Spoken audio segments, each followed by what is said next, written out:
Hello.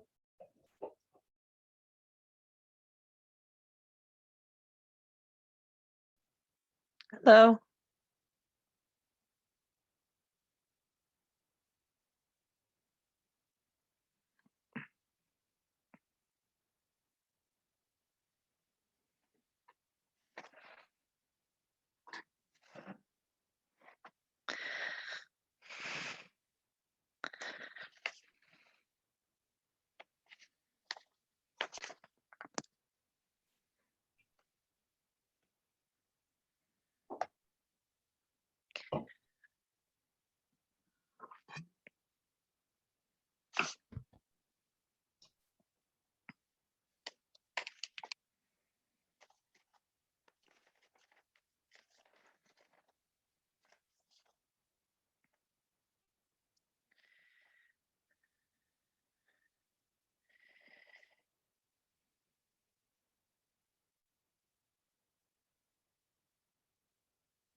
All right, I'm in.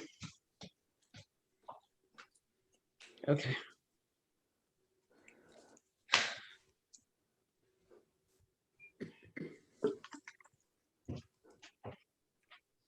Can anybody hear me?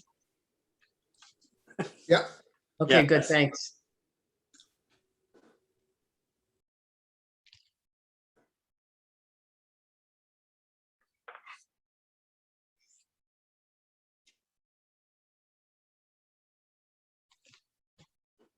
Dispense. Go ahead.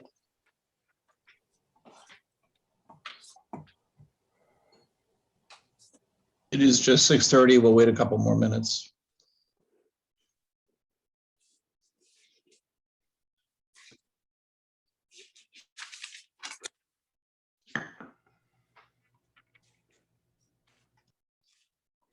All of council is here. That's good. Okay.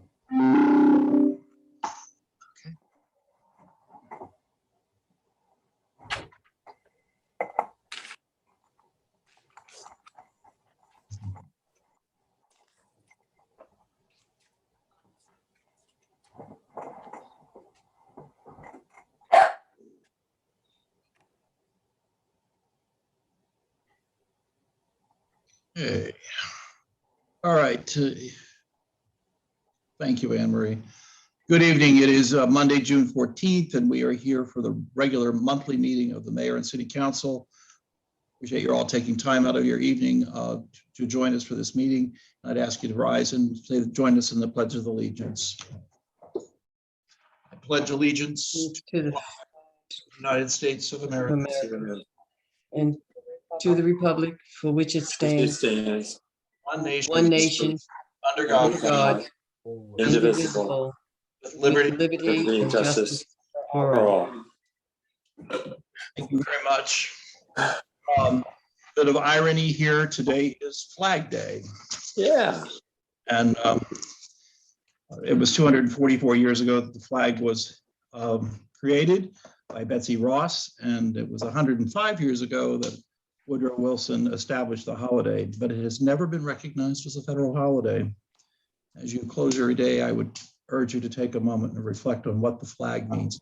It really does represent more than just a piece of cloth.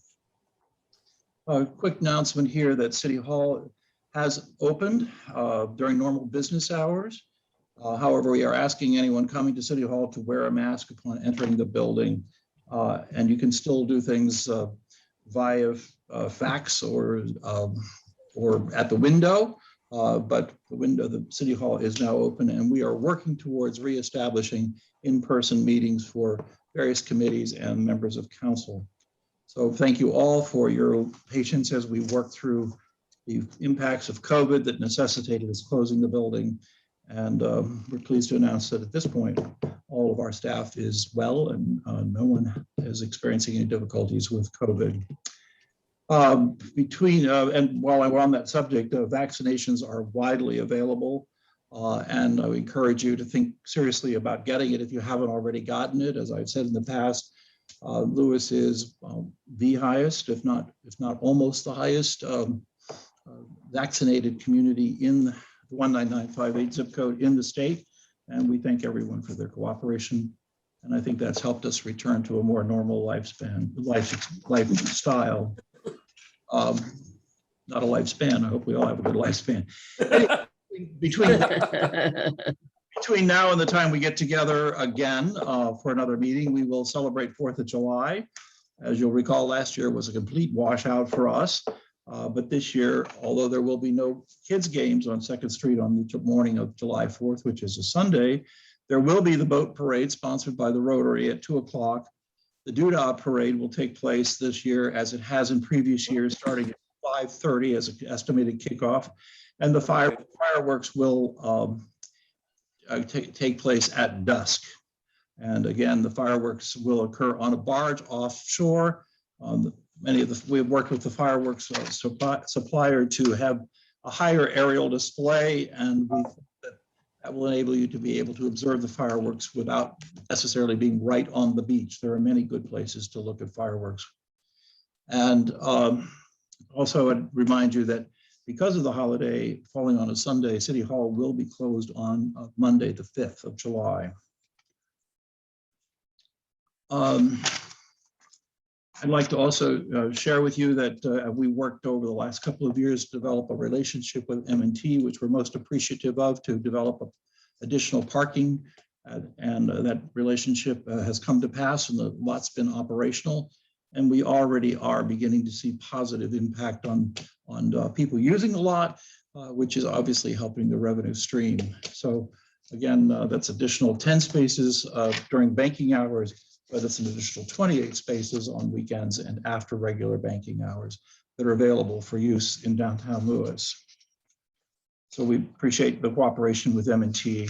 I know that they were looking forward to working with us, and we came up with this plan, and after some back and forth and also the interruption of COVID, we were very pleased to have that go forward. I have one additional announcement in that on the item I1, which is presentation of possible action on a resolution to set a public hearing for an ordinance to amend Chapter 1 zoning and municipal code of City of Lewes as it relates to the placement of historic artifacts in the cultural historic district.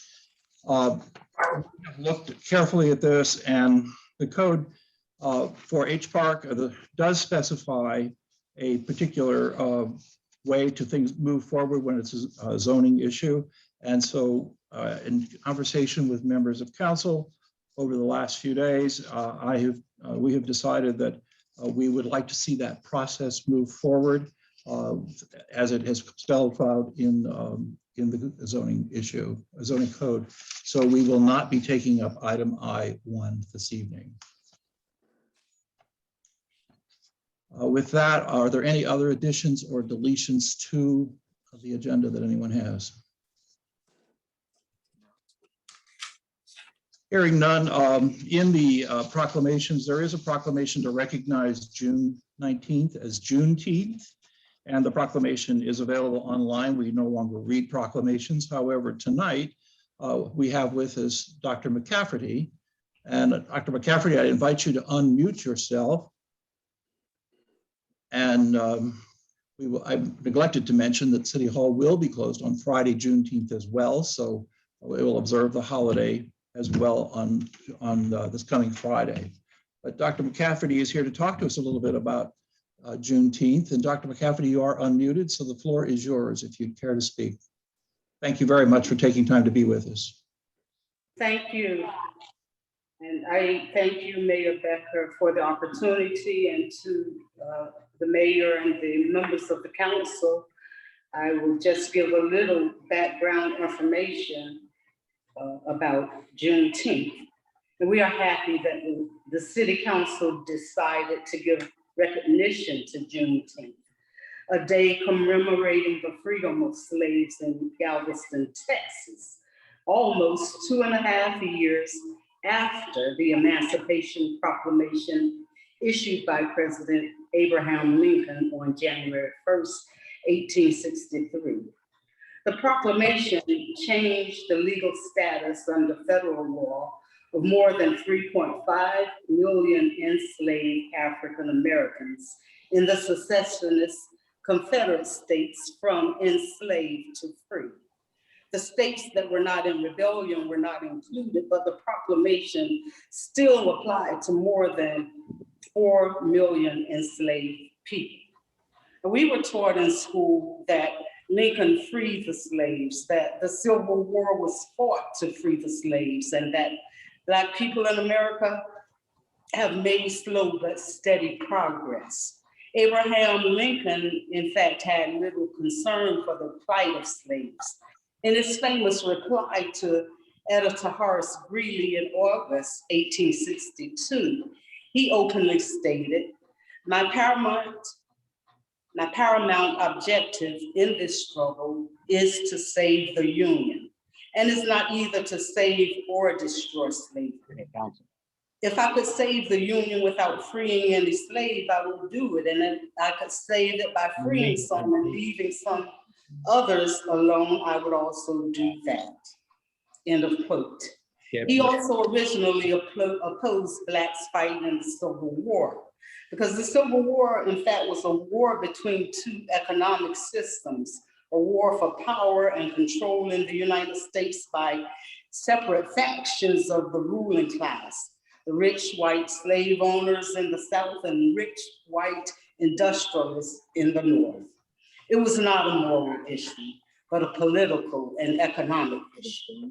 And since Texas was the most remote slave state, most slaves in Texas were unaware of their freedom until it was announced to them when Union troops arrived on June 19, 1865. General Gordon Granger came to enforce the emancipation of slaves and to oversee a peaceful transition of power and nullifying all laws passed by Confederate lawmakers in Texas during the Civil War. General Order Number 3 was read at the Union Army Headquarters building. It was read at the courthouse, and it was read at Reedy Chapel AME Church, announcing that the people were free in accordance with the Emancipation Proclamation issued in 1863. And I read, the people of Texas are informed that in accordance with the proclamation from the executive of the United States, all slaves are free. This involves an absolute equality of personal rights and personal property between former masters and slaves, and the connection heretofore existing between them becomes that between employer and hired labor. The freedmen are advised to remain quietly at their present homes and work for wages. They are informed that they will not be allowed to collect at military posts, and they will not be supported in idleness, either there or elsewhere. Although Juneteenth celebrates the end of slavery in the United States, it celebrated this end of slavery in the United States, it was still legal in practice in 2 Union border states, which were Delaware and Kentucky, until later that year after the ratification of the 13th Amendment to the Constitution, which abolished chattel slavery nationwide. And that is why we are intent on celebrating this day, because it is actually a day of freedom despite all the odds against us. And formerly enslaved people in Galveston celebrated after the reading. And this celebration spread across the South and continued in varying degrees up until this very day. In the 20th century, economic and political forces such as Jim Crow laws and amendments to the Constitution that disenfranchised Black people, excluding them from the political process were put into effect. In 1937, Texas Governor James Alford issued a proclamation to observe June 20th, 1938 as Emancipation Day. Legislation passed in Texas made Juneteenth a state holiday. And celebrations continue today.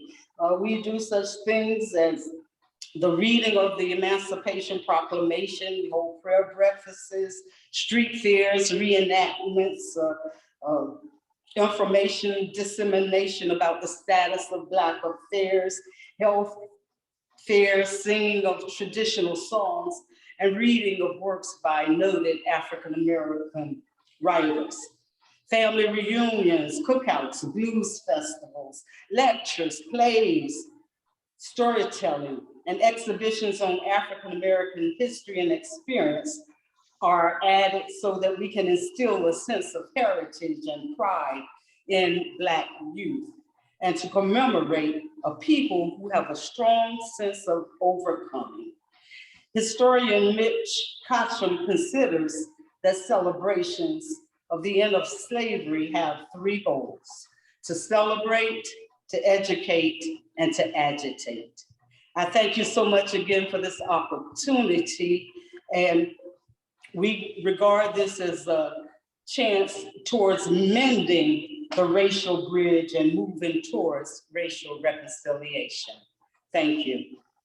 Thank you, Mayor Reverend McCaffity. We appreciate your taking time to join us today. For those of you who may not know, Reverend McCaffity is the minister at St. George's AME Church on Park Avenue. And we thank you for joining us today. Thank you for the opportunity. Good night. Good night. With that, we can then move on to item. It was good. That was excellent. You did it. I did it. Yeah, it was excellent. You are right.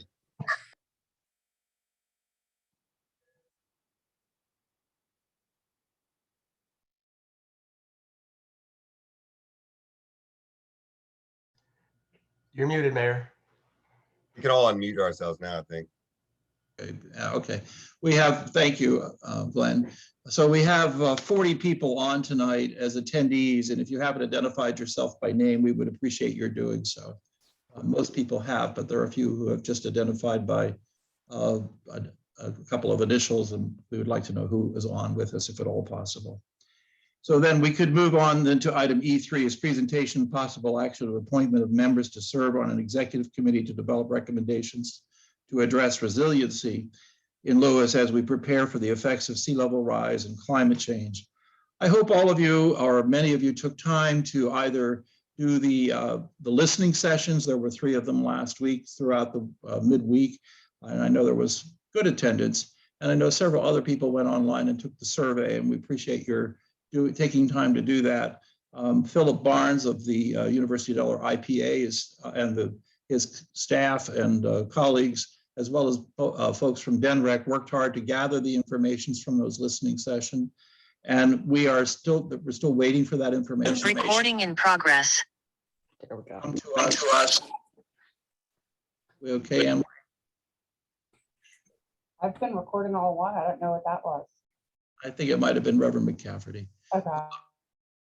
Anyway, we are still waiting for that compilation, and as a result, we are not yet ready to appoint an executive committee to work on this project. We anticipate that we will be getting the results back from the information back from the listening sessions and the online surveys that were completed, and we hope to have this on the agenda at our next meeting. So we will not be taking action on item E3. Moving on then to item E4 is presentation of possible action on the appointment to the Public Art Committee.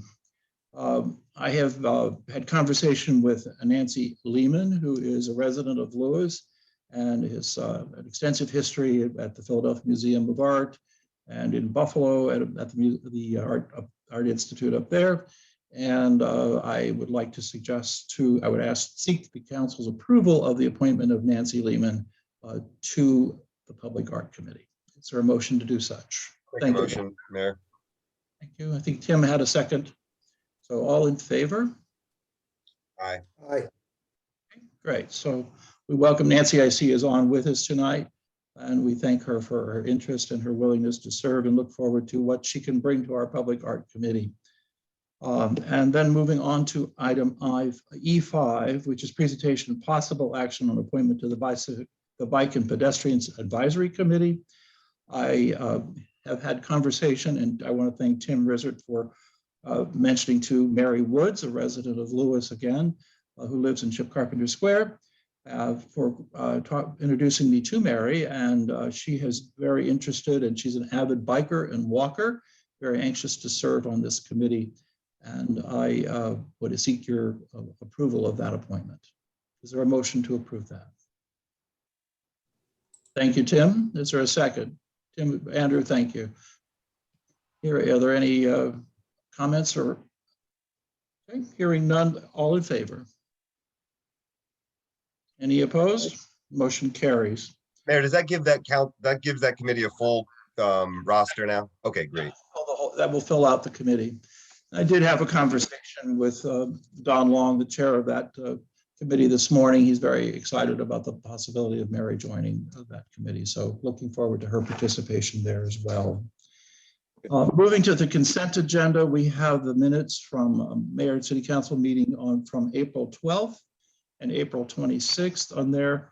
We do not have any meeting minutes from the Board of Public Works. We do have the financial activity report, the police department activity report, and the fire department activity report. Is there a motion to approve the consent agenda as presented? I would make that motion, but I would like to, I found a couple of typographical errors in the meeting minutes that I'll get those to Janine tomorrow, if that's acceptable to everyone. Substantive changes, and they're just Nothing substantive at all. okay. Fine, thank you. The May Yeah. 17th minutes are also on the agenda. Okay, Right, They were distributed today. they were just distributed. that's right. We'll add those to this consideration. Tim, motion. Do we have a second? I'll second. Khalil. We have a motion and accepted, and a second to accept the consent agenda as presented. All in favor? Any opposed? Aye. Hearing none, move on then to presentation of the city manager report. Anne Marie, the floor is yours. All right, so we're gonna try something different this month. Make it a little more interesting. PowerPoint. Mhm. So it's not just listening to me drone on. So let's see. In construction, the Phase 24 Street program, which is Coleman and 4th Street primarily, is finally winding down. We reached substantial completion by the end of May. They're still working on the crosswalk work, and we have a walkthrough tomorrow to work on the punch list. The Pilottown Road water main replacement project is on hold until the summer season is over. Council approved the bid for the resurfacing of the tennis courts. The project will begin in late June. We have a pre-construction meeting that we're in the process of scheduling for late June or early July for the restrooms at the Rollins Center. Again, this restroom is important for our resuming in-person meetings. As it relates to COVID, we still have our bi-weekly calls with the governor. The Board of Health started meeting just monthly instead of every 3 weeks. And now I think we waited, the next meeting we scheduled is in August. So given the trends that we're seeing, we're meeting less frequently. City Hall, as the mayor said, reopened to the public today. We are asking guests to City Hall to wear masks. And again, still want to emphasize that mask wearing, hand washing, and social distancing are important measures to contain the virus.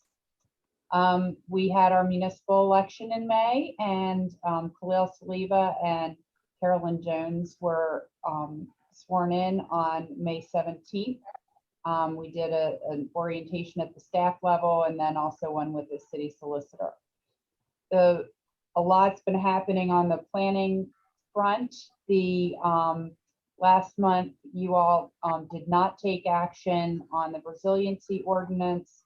You did approve a moratorium on the application of the source water protection excellent recharge area.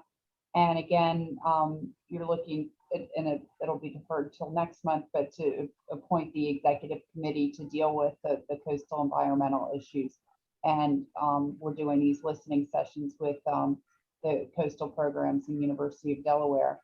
The middle school, the joint site development review ad hoc committee met, and then they forwarded to council, and the public hearing was on June 7th. So that comes back on your agenda tonight. We had our listening sessions last week, focusing on the environmental challenges facing Lewes.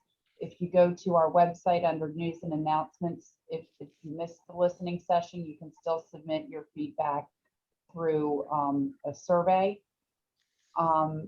And the Planning Commission met on May 19th. They did not have any applications, but they did have their annual reorganization. Again, on May 24th, the annexation was completed and the zoning for 1145 Savannah Road and a microbrewery section was approved in the zoning ordinance. So we now expect that property at 1145 Savannah Road to begin work and to turn itself into a microbrewery. Beach parking recommendation implementation. The staff have met several times to work on the implementation. We did an inventory of signs. We're reconciling the sign locations and wording for consistency, but we're also cross-checking it with the code. We did find that there are places where there are no parking signs, but it's not specified in the code. So we will, we're compiling all of that and we'll bring forward those inconsistencies this fall. We're also looking at the state of the emergency access streets, which were never codified into the city code. So again, we're looking at that in conjunction with the signage. We pulled the fire apparatus turning templates from when the Bay Avenue construction was done, because the placement of those signs for no parking related directly to those turning templates. And over time, some of the signs have moved. So we, again, want to make sure that we line up the no parking based on the emergency access streets is in the code and that the signs are all consistent. We do have 2 parking enforcement officers that have been patrolling Lewes Beach. Some people are really glad to see them. Some people are really not glad to see them. In personnel, we during May worked on the recruitment for our customer service specialists. So if you come into City Hall, you will now be greeted by Kayla Pedrick. Kayla was hired. She was formerly working for the Lewes BPW. She started work last Monday, and we gave her a week before we opened the building to the public. We figured that would give her an opportunity to become trained. We've continued to recruit for seasonal vacancies. It's been tough to fill some of our seasonal vacancies this year. We did not have any meetings in the Rollins Center or the Net House, but those will are resuming in June. Yard waste, well, I'm not going to read it to you. You can see where we are there. Licenses, we issued 20 new business licenses and 20 new rental licenses. Some of the rental licenses are coming out of our work with host compliance to find unlicensed short-term rentals. We issued a lot of building permits in May. Most notably, I would say the new home permits of 8. That's a pretty big number for 1 month for us. Again, the Go Forth committee has started to meet, and we have our approval from public health. I think the mayor said we got the permit for the fireworks themselves. So we're gearing up for that. And then the M&T bank parking lot was seal coated and restriped. The station meter was installed and that's now in operation, and that has actually been going very well. Polco and the National Research Corporation, I think it's called, are administering what's called the National Community Survey this summer. And then when they're finished that, they will do the National Police Service Survey. Both are nationally benchmarked surveys that are done in many communities throughout the country. And the information that we gather can be used as the basis for the strategic plan. So we will be able to compare the data collected on our community with other similarly sized communities. So that's kind of exciting. You can see in the background photo here, the sleeves that are on the meters on 2nd Street and throughout the downtown. Janet and I met with Diana Beebe and Karen McKinnon, and they had this project to, with a group of people that knit and crochet, and they crocheted and knitted these sleeves that they put on the meters. And at the very top is this card that gives you a fun fact, maybe not fun, about Lyme disease and ticks, but also has a QR code that links to the CDC website. So just trying to, we have a lot of ticks this year. So just trying to get people to be vigilant about that. So that is the city manager's report. I assume if you have any questions, you can ask them. Like your new format, Anne Marie. Yeah, well, that is courtesy of Melody Barger, who is, I think you all met today, who is our ICMA fellow. And the other thing that we're going to work on, she just started last week. So she did a PowerPoint, but she's going to help me kind of jazz up the presentation of the report document itself. And Marie, I have a question I'd like to ask you regarding this, the Polco survey that you mentioned.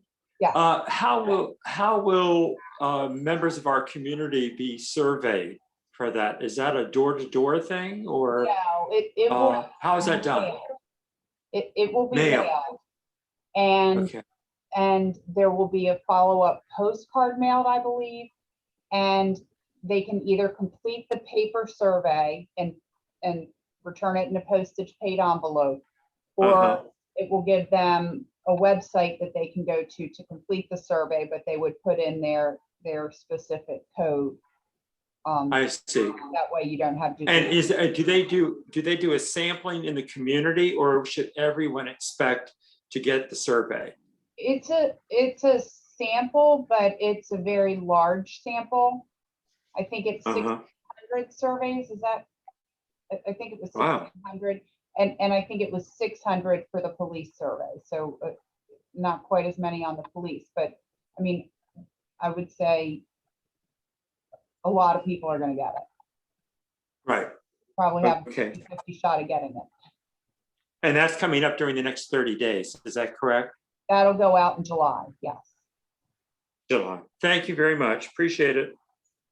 Any other questions for Anne Marie? Not for Anne Marie, Mayor, but I did want to circle back on the reports. I know it's consent agenda, but with respect to some of the, we're going to be looking at new adoption of building code. And one of the things that we're going to be talking about is suppression, fire suppression. And we had talked about getting some data around response times for a fire and police. I'm just asking in the future, maybe if we could get that somehow, get some data around that if it's available. We can certainly ask the fire department to provide that information. They've been very forthcoming with information. They may not be able to provide all that, that much detail, but we can. They probably have a good deal of it. So we'll see what we can get. Okay. Any other questions? Hearing none, I think Thank you. we can accept that report by common consensus. Yep. So then moving on to item H1 is presentation and possible action on a request for a license to place stone on the city street City Paper Street adjacent to 18 Cape Penelope Drive. You may recall that we had discussed this at our meeting last month, and several members of council have been able to go out and visit the site and meet with the property owner, Mr. von Lindenberg, and take a look at the situation. And I would open it up for discussion. As you'll recall, the stone has been placed in a paper street or paper alley adjacent to the property, and we had concern expressed regarding that placement on city property. Mayor, I just have a question. Is what? Is on. So if you can bring want, we can take him. I'm sorry. Is the action is he requesting a license? So this for approval of denial of a request of a license? Yes. And so denial of the license then would require removal of the stones. That's correct.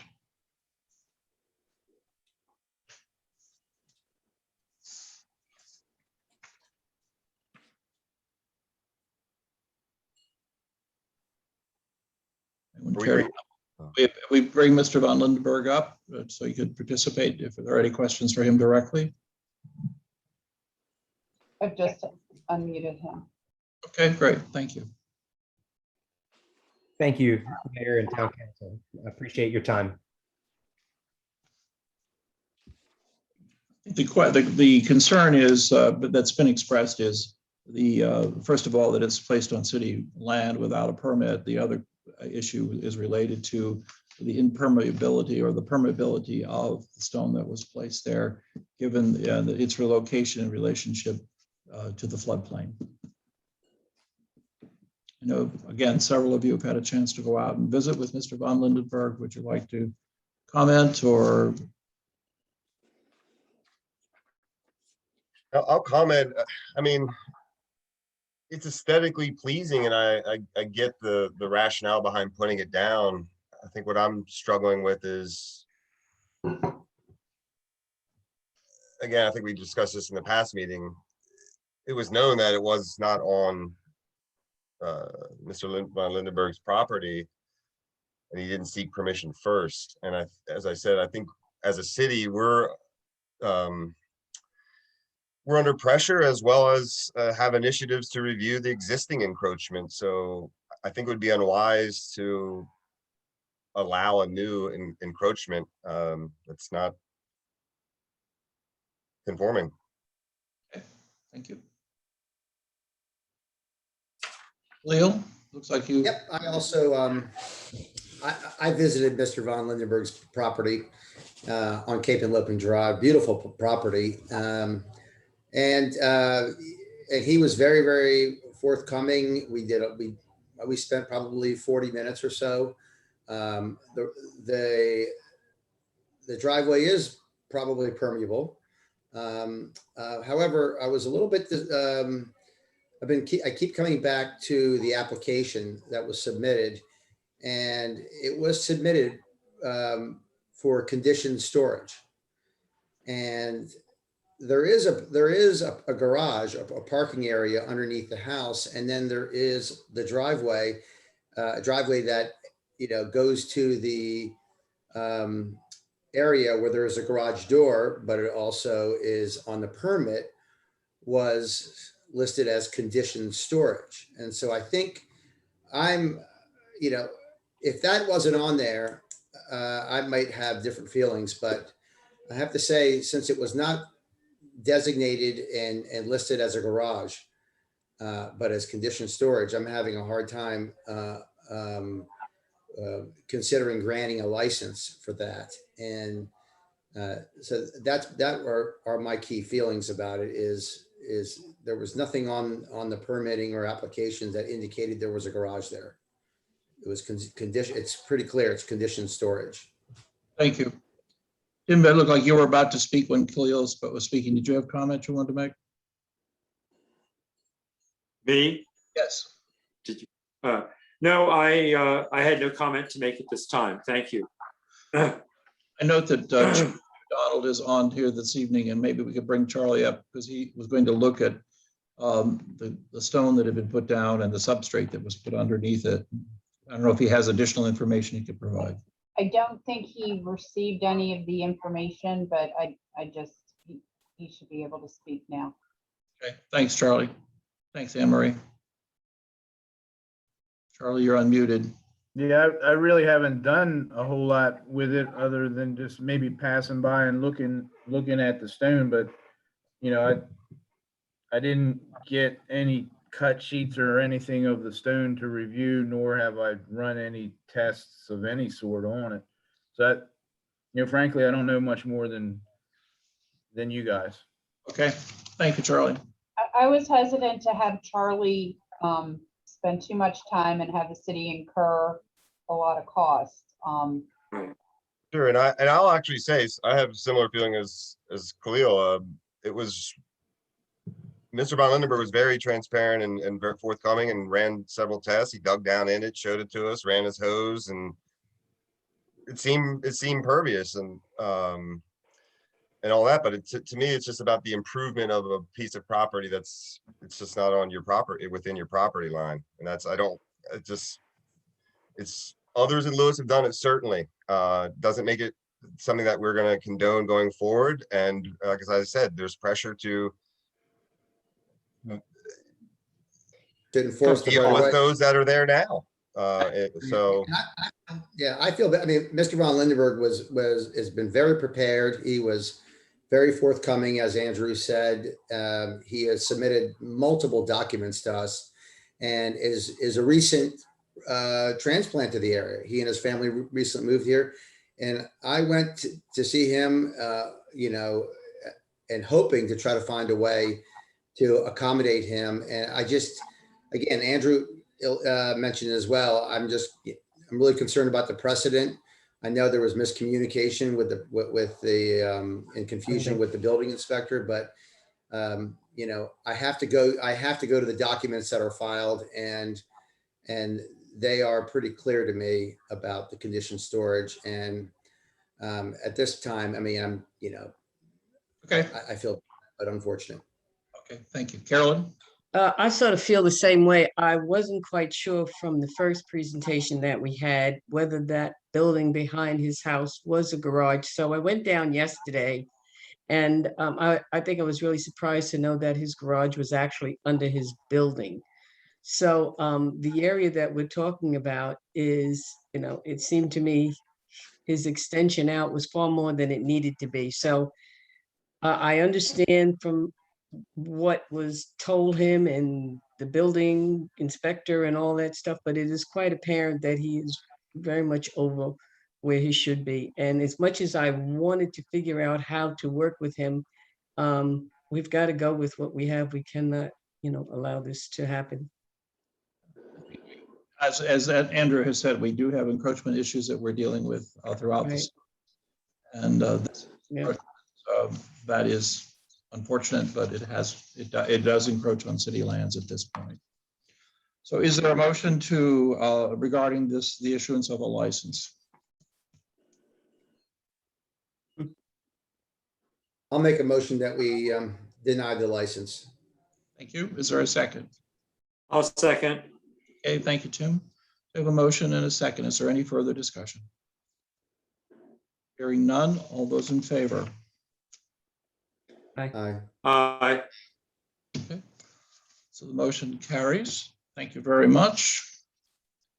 Okay, Mr. Von Lindenberg, we really appreciate your communication and working with the members of council to review this, and we appreciate all your efforts to bring the information to us. But I think you understand the situation which has been described here this evening. And again, we appreciate your communication in such a positive manner. Thank you. Yeah, I think we can move then on to item H2 is discussion of possible action regarding a site plan SP 1-21 for the construction of the Lewes Middle School with site improvements and athletic fields. The properties are located off Savannah Road, Sussex Drive, and DuPont Avenue, Sussex County Tax Maps 335-8.07-31.00 and 335-8.11-30.00 and 34.00. I note that Andrew will be recusing himself from participating in this, and he has already dropped off the screen and will rejoin us when we finish the consideration of this item. So we did have a public hearing on this on June 7th. We kept the record open until last Friday. And Janelle, was there any additional information that was received in that period? So there are 2 additional comments that were received, and they were placed on the city's website under the public comment section for the application page. And that's all we received regarding public comments. I would just remind everybody that the Joint Site Development Ad Hoc Review Committee did recommend approval with 14 conditions for the site plan. And those are also posted on the website with the conditions, correct? Correct, and part of the application packet for tonight's agenda. Right. And we heard from the applicant that there are still decisions to be made regarding some of the finished detail that will come out as we move forward. I think we heard some concerns about the color of the building and things like that. But I think Brian Williams expressed that there were some of those decisions will be coming yet before the building is actually constructed. If Brian has anything to add, we'd certainly welcome that comment regarding decisions that might still be made. Okay. Looks like he's not going to comment. All right, so this is quite a very large project, and I know that the Joint Committee did review it, and there was considerable length of time and questions that were answered, and I do appreciate at the public hearing those questions were addressed, and there is, this is a new middle school, which actually will have a smaller occupancy than the current Shields does. And I think the school district has worked hard to try to mitigate traffic congestion in the area with separating the bus transportation from the vehicular drop-offs and pickups, trying to mitigate the amount of disruption on Sussex Drive. We also did hear concerns about the impact of the sports fields, and I think in terms of access to restrooms and things like that, and I think there's been a considerable amount of attention paid to those details, which were again shared during the public hearing. So Council, is there any further comment here from the table? Yeah, I'd like to, I went over several of the things that Janelle gave us from a few of the neighbors, and it's extremely important that we do take into consideration a lot of their comments, especially from Norma, and what she had to say has a lot to do with some concerns that I think have been addressed already. Right, Janelle? That is correct. Yeah, but there's a few things in there that I want to make sure that you make sure that the developer sees, okay? Yes. All righty, thank you. Any other comments from the table? I would just point out that I thought Brian Bassett and Brian Williams did a terrific job in the public hearing in presenting the project. There are, traffic concerns. There are concerns with Highland Acres there with residences, but having no lights, not having evening activities there, I think is an acknowledgement of that. I also happen to think that based on those plans, it's not only going to be very beneficial to elementary and middle school students, but our community as a whole. I think a lot of that was designed, and it's right in the heart of Lewes. And as a community, we're going to get a lot of benefit from having that there, whether it's walking trails, a running track, sports fields. So I think overall, this is a real positive step forward, not only for Lewis's education, but for the community as a whole. Thank you, Khalil. I think we also had some concerns expressed from the people who live on DuPont regarding water, and I would note that the present situation on the playing fields was developed when what will become the playing fields was developed when there was no stormwater management, and I think the stormwater management plans that were submitted in that area and throughout the whole project should mitigate the concerns that were expressed and the issues that currently exist. Right. There's no further discussion. Is there a motion to approve this project? If you're looking to approve it, would that be with the conditions from the I would think- committee? Yes, I would think. Yes. Okay, just wanted to make sure. I'll make a motion to approve. Absolutely. I'll second that. We have a motion and a second. Any further? I'd like to make a comment. I'd like to make possibly a friendly amendment, if you would, Khalil and Carolyn. Because if I understand correctly, this motion would also include these 14 conditions. Is that correct? Mhm. That is correct. Is that right? Yes, yes. Okay, well, the one thing I appreciate the work that the ad hoc review committee did. There's a lot of value here. The one thing request I would have is that we actually exempt the number 4, which is the consideration of different window color and a cornice on the buildings to promote a more historic residential aesthetic. And what I'm thinking here is that first of all, this agenda item is about site approval. It's not about architectural approval. And those are details that the architect has and the county, the school board has indicated that they will be providing us at a later date. So it seems to me that that might be one condition that we would not want to include in our motion. Until it's And finished. I'd like you to consider that as a friendly amendment. I think you could leave it in with the idea that they made a commitment to do it and that will come up during the actual building permit issuance. I think you could do that, but I hear what you're saying, Tim. Okay. All right. Well, Khalil, what is, as a friendly amendment, would you be agreeable to that? Or would, I think that's up to Carol. what's your reaction? Um, I don't know, I think the It's- 14 recommendations being a site plan, I think it's broad enough to Yes. include that amendment as well. Not a problem, Tim. Okay. I'm All right. I'm not sure I followed then the motion. Was condition 4 removed or not removed? Because it's only aspirational. It's not a shall. No, yeah, exactly. I'm sorry if I wasn't clear, Glenn. I believe that, we should accept all 14 recommendations and that it is, there's to me, there's some leeway there in terms of that. And as you mentioned, it is not a shall, it's a may, it's not mandated. Mhm. Thanks. All right. All right, I'll withdraw my motion then.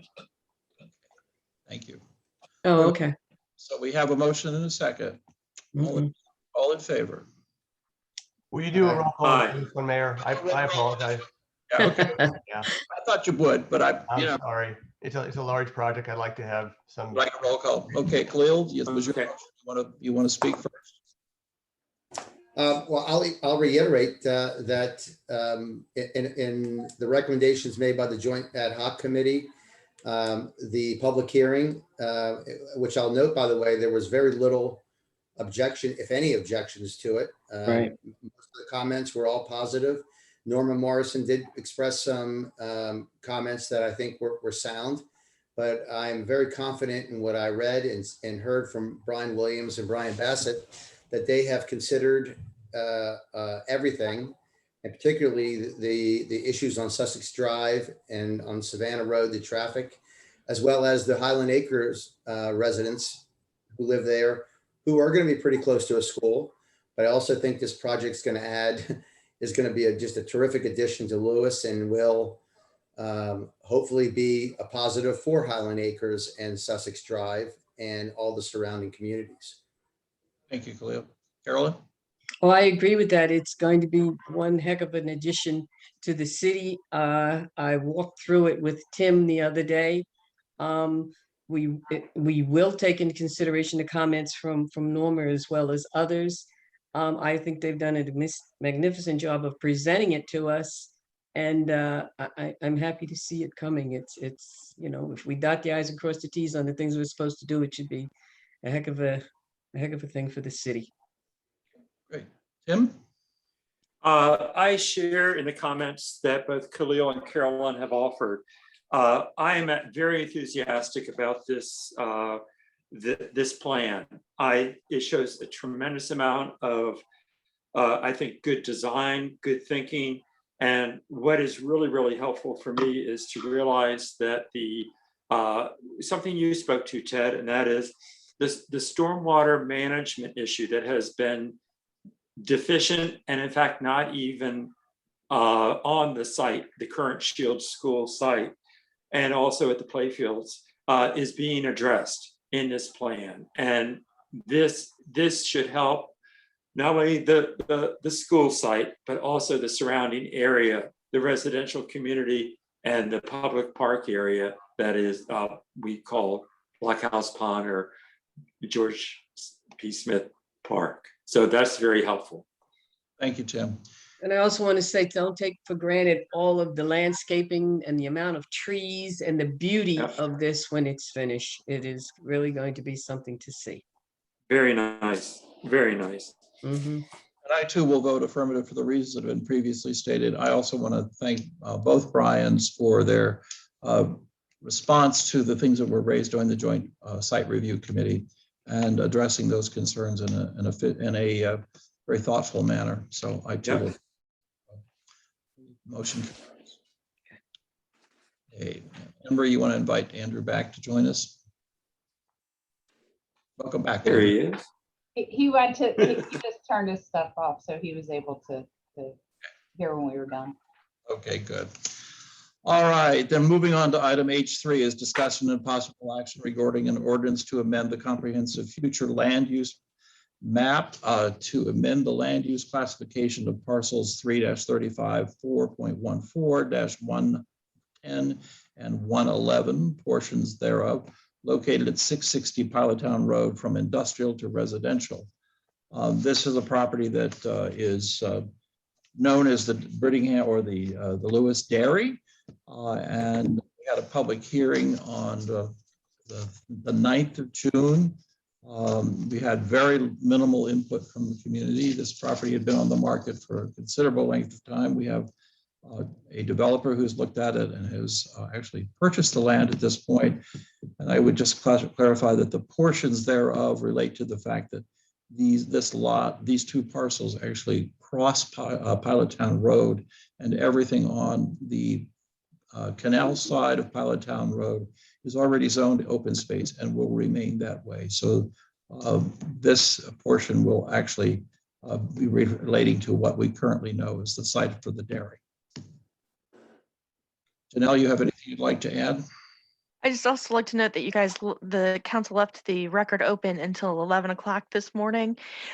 Staff did not receive any letters regarding the application. Great, thank you very much. So comments from the table. Well, we had wondered about whether or not it would be someone interested out there from an industrial point of view before we thought whether or not it should be residential. We certainly put feelers out there. Khalil made a few phone calls. We contacted a few people, but we didn't really get that kind of interest. So I think we know what it is that we need to do. Yeah. I think it's pretty clear cut after some due diligence, and especially as you mentioned, Mr. Mayor, that it's been on the market, the property's been on the market for quite some time. I believe, the University of Delaware is right next door and had ample opportunity to purchase it if they wanted to. So I really don't see any reason why this shouldn't be granted. Okay. All right. Any other comments, Andrew? Looks like I'll just say it concerns me that as a town, we're taking current zones and changing to residential, becoming a bedroom community. And, it concerns me that we don't have commercial infrastructure, technology infrastructure to promote commercial growth here, to really be a self-sustaining city. we're running out of room to do that. And Yeah. it concerns me greatly, but as Carolyn said, I mean, people can spend their money how they want, and people were kind of shying away from this property to take a risk, I guess, on a commercial venture or some type of technology park that could be connected to the university, those kinds of things. But it's a real shame. Yeah. Yeah. Tim, did you have anything else you wanted to add? First of all, I appreciate the points that Andrew just made. I understand them. There's a lot of value there. But I do think that this particular parcel, it is appropriate for it to be developed for residential purposes for R2. So I'm prepared to make a motion to support this rezoning. Okay, you want to do that, or you want to make your motion? Sure. Are you all ready for a motion to be made? We are. Sounds like it. I'd like to. Yeah, okay, I'll make a motion that let me get this parcel tax map 335-4.14-110 and 111.00, also known as 660 Pilot Town Road, be rezoned from I industrial to residential. And I believe should I say residential R2? Is that appropriate for me to say? Yes. No, just No. residential. Just residential. This is just the comprehensive plan. We're going to do that in the next motion. Okay, I Okay. apologize. It's That's just okay. to residential. Okay, to residential. And Right. can I Thank add, you. it's just the portion of the property that's not on the canal side. Not Right. only the portions that are That's not correct. Albert. Okay. All right. Yeah. Is there a second to that motion? Thank you, Khalil. Okay, we have a motion and a second, and Glenn, I would assume you'd like a roll call vote here. I would, Mayor, and you can incorporate your reasons that you give for this motion into the next one. Exactly. Okay, thank you. So, Tim, it was your motion. You want to go first? Sure. I'll do my best here. This parcel of land is adjacent to residential area of the city. It sits at what I consider the westernmost end of a residential area. So it's a logical extension of development that it would go into residential development. So that's my justification. Thank you. Andrew, you want to go next? Sure. I vote no, because we seem to care about endangered species, endangered everything else. But in the case of this, it's endangered zoning. Industrial offers you the most flexible zoning, and we have things in this town that we need to sustain ourselves. So I'm going to vote no. Okay, thank you. Carolyn? I'm going to vote yes, because we put out an effort to try to see if we could get anybody interested. The very fact that the University of Delaware is right there, and it seemed like such a nice fit for them to just take this over. And they had no interest, and they haven't done anything with their own land and this has been on the market for about 2 years. I'm going to say that it should just switch over to residential where everything else is. Thank you, Carolyn. Khalil? Mhm. Yeah, I do share Andrew's concerns. I mean, which is why, effort was made to try to identify potential, businesses for that location. But Carolyn's right. I mean, this has been open for 2 years. University of Delaware has had opportunities, as have other businesses I'm aware of, and nobody stepped up, and it's disconcerting. As I can see, Andrew is frustrated with it, and I share that. Mhm. Right. We do need to have a stronger base of business support here, other than just the hospitality industry. It would be nice to have a green technology company down there that's leveraging the University of Delaware, but the market dictated it. So I don't see any reason why it should not now go from industrial to residential. Thank you. I too will vote in favor of the motion. I'm recognizing that it would have been, I think it would have been an ideal property for the university to have considered. However, they chose not to. And noting that short of the university's interest, it is quite disconnected from any other opportunity for access for transportation that would be generating commercial traffic. So, and I know that when there was commercial industry there in the form of the Lewes Dairy, we used to get numerous calls regarding the dairy trucks leaving at various hours of the day and evening, particularly at night and in the early morning, concern from the residents who live along Powhatan Road. So I share the frustration of Andrew regarding the fact that it's going from industrial to residential, but recognizing that it is the best use for it. So thank you. Motion carries. Then moving on to H4 is a discussion and possible action regarding an ordinance to change the zoning from I industrial zone to R2 low density residential zone for property located at 660 Powhatan Road, Sussex County Tax Map 335-4.14-110-00 and 111-00 portions of CZ 1-121. And here again, this is where we actually get into giving it a zoning classification. So Tim, your earlier comments would apply now. But as Glenn mentioned, we can act on this by incorporating comments we made regarding H3 in terms of the actions on this. Is there any discussion here, or is there a motion to move forward? I make a motion to move forward on this. Okay, is there a second? I'll second I'll it. second it. Thank you, Khalil. Okay, is there any further discussion? Hearing none. Carolyn, you want to go first this time? And like the mayor said, council person, you can just say for the reasons stated in the last motion. The same exact reason, the lack of interest, the fact that I thought the University of Delaware would be interested in it, and the fact that it's been on the market for 2 years without any interest. Khalil? Yeah, again, my previous stated reasoning was very similar to Carolyn's. I'll also point out that the Lewes Planning Commission unanimously approved this as well, which I think is significant. So, Thank you. Andrew? I'll vote no again for the same reason I did previously. Okay, Tim?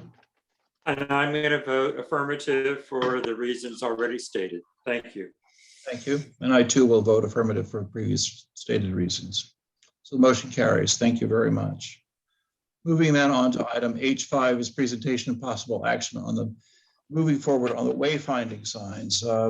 For those in attendance, you may recall that we worked with a company called Merged, who has been working on a whole wayfinding signage program out on Route 1, and they worked with Rehoboth last year or 2 years ago to develop wayfinding signage, and they also similarly worked with the city of Lewes. And they came up with wayfinding signage that we heard earlier this year, and Anne Marie's pulling up the information that was provided. These are some of the wayfinding signage. If you've visited Rehoboth, you've seen what their wayfinding signage that they installed last year. This is a program that can be staged so that you can do it in increments. And there are various choices in terms of what signage would look like. The Lewes sign has a moniker on top of it, which shows a little lighthouse. The Rehoboth one has something different. But the idea is to provide uniform signage so that people traveling Route 1 would be able to find their way into town and find various things and cut down on sign clutter. Anne-Marie, you want to talk through this? Yeah, when I'm sharing my screen, the unmute thing is on, so got a little off. So this is the concept that we ended up based on the Merge had presented us with 3 options And we kind of took, one from column A, one from column B, and cost was a consideration. The one that had the lighthouse on the top also had like brick bases, which are more expensive. So we, basically came up with this option from choosing from the various options put forward. You can see that one thing that it would do is it would have a tag on the bottom for signs that would be placed along the roads that are part of the historic Lewes byway. So some of this, if you look at, say, for instance, these kiosk signs, those would be pedestrian level signs. We have, what we did decide is that really our priority at the moment is parking signage, because on our downtown parking committees, we've had 2 iterations of it now, that one of the big things was that the signage to direct you to the public parking lots is not, or even to identify the public parking lots is not sufficient. So this is the theme that it would be, and then the next phase of the project, and this is the part that's already committed, we're under contract for, is that they are working and will be presenting to us a full bid package that would identify what signs would be placed where and what signs would be removed. So they are in the process of working on that now. I actually got an email today, and we'll be following up with him. So it's they're probably going to be coming to kind of do some field work shortly after the 4th of July holiday, if not before that. So that's where we are. And this is what the signage would look like. And when we have the bid package, we'll come back with kind of the full presentation, so that we can kind of look at, well, what signs are coming out? Where are we gonna put signs if we move forward with it? And based on that, we'll have a better cost estimate. Do you have any idea of costs now? So the cost estimate that was provided was, I think, between 250 and 300,000 Rehoboth for full implementation, and that's for all of the vehicular signs and everything. In Rehoboth, I think it was about $300,000 when they did theirs. If we did just the pedestrian level signs and the parking lot signage, he is estimated that to be at about $107,000. But again, until we put it out for bid, we're not going to know for sure. However, we did build funding into the budget this year for consideration of phase 1 of this project. And so that's already built into the budget that we approved in March. So are we making a motion to go with this company? At this point, there's no motion. This was really done primarily as an update, especially because we have 2 new council people. So when we do have that more detailed information, we kind of wanted to make sure that you all had some background. And then thank you. Thank you for that. Okay. Are there any other questions? I would say that the original study was funded in part by Senator Lopez. And Representative Smith. And Representative Smith, yes. Smith. Okay. Other questions, Khalil? I know you may not have seen that before. Do you have any questions at this point? I reviewed it actually previously and saw that. And my only question was, I was a little surprised, but not in a negative way, that I thought originally the signage was, the wayfinding signage was for simply just parking. in the downtown area. But I know that also may include directions towards the state park, Roosevelt Inlet, and areas throughout Lewes. So that was the only thing that I was that I got some clarity on. So thank you. Thank you. And there is a possibility there may be some other funding sources we can look to help fund this, and we'll be looking at that as we bring it forward again. So there's no action there required. And moving on to new business, we have already dispensed with item I1. Moving on to I2 is a presentation of possible action on memorandum of understanding with Lewes Board of Public Works to resolve the conflict between the City of Lewes and the Board of Public Works. I'm pleased to tell you that we've been meeting with the Board of Public Works regularly. Carolyn and I have been meeting on the city side, and Tom Panetta and Presley have been meeting on the board side, and we have made good progress on this, and we believe we are close, but we are not yet ready to take action on this, and we're continuing to meet. We had a meeting we had a meeting last week. The board had a meeting last week. There's some revisions going back and forth, and we continue to work on this, and hope to have something to bring forward on this very soon. It is moving along very well, and it's encouraging. I think both of us are anxious to get this resolved. I know the residents, all 39 of you who are on, and many others who are in the community, are anxious to see us resolve this and move forward. So, we will be posting a meeting when we're ready to take action on it. And then the same thing applies to item I3, presentation on possible action on a resolution in support of charter amendments for the Board of Public Work and the city charters. Here again, we're working on a memorandum of understanding and charter amendments that would be handled in unison or at the same time. And again, we're making very good progress on this and looking forward to having these resolve any concerns that either the board or the city has resolved very soon. And we look forward to being able to move the charter amendments to the state legislature for their consideration. So please make sure you keep up with the city website. We will, as we are ready to bring these forward, we'll post a meeting and take action.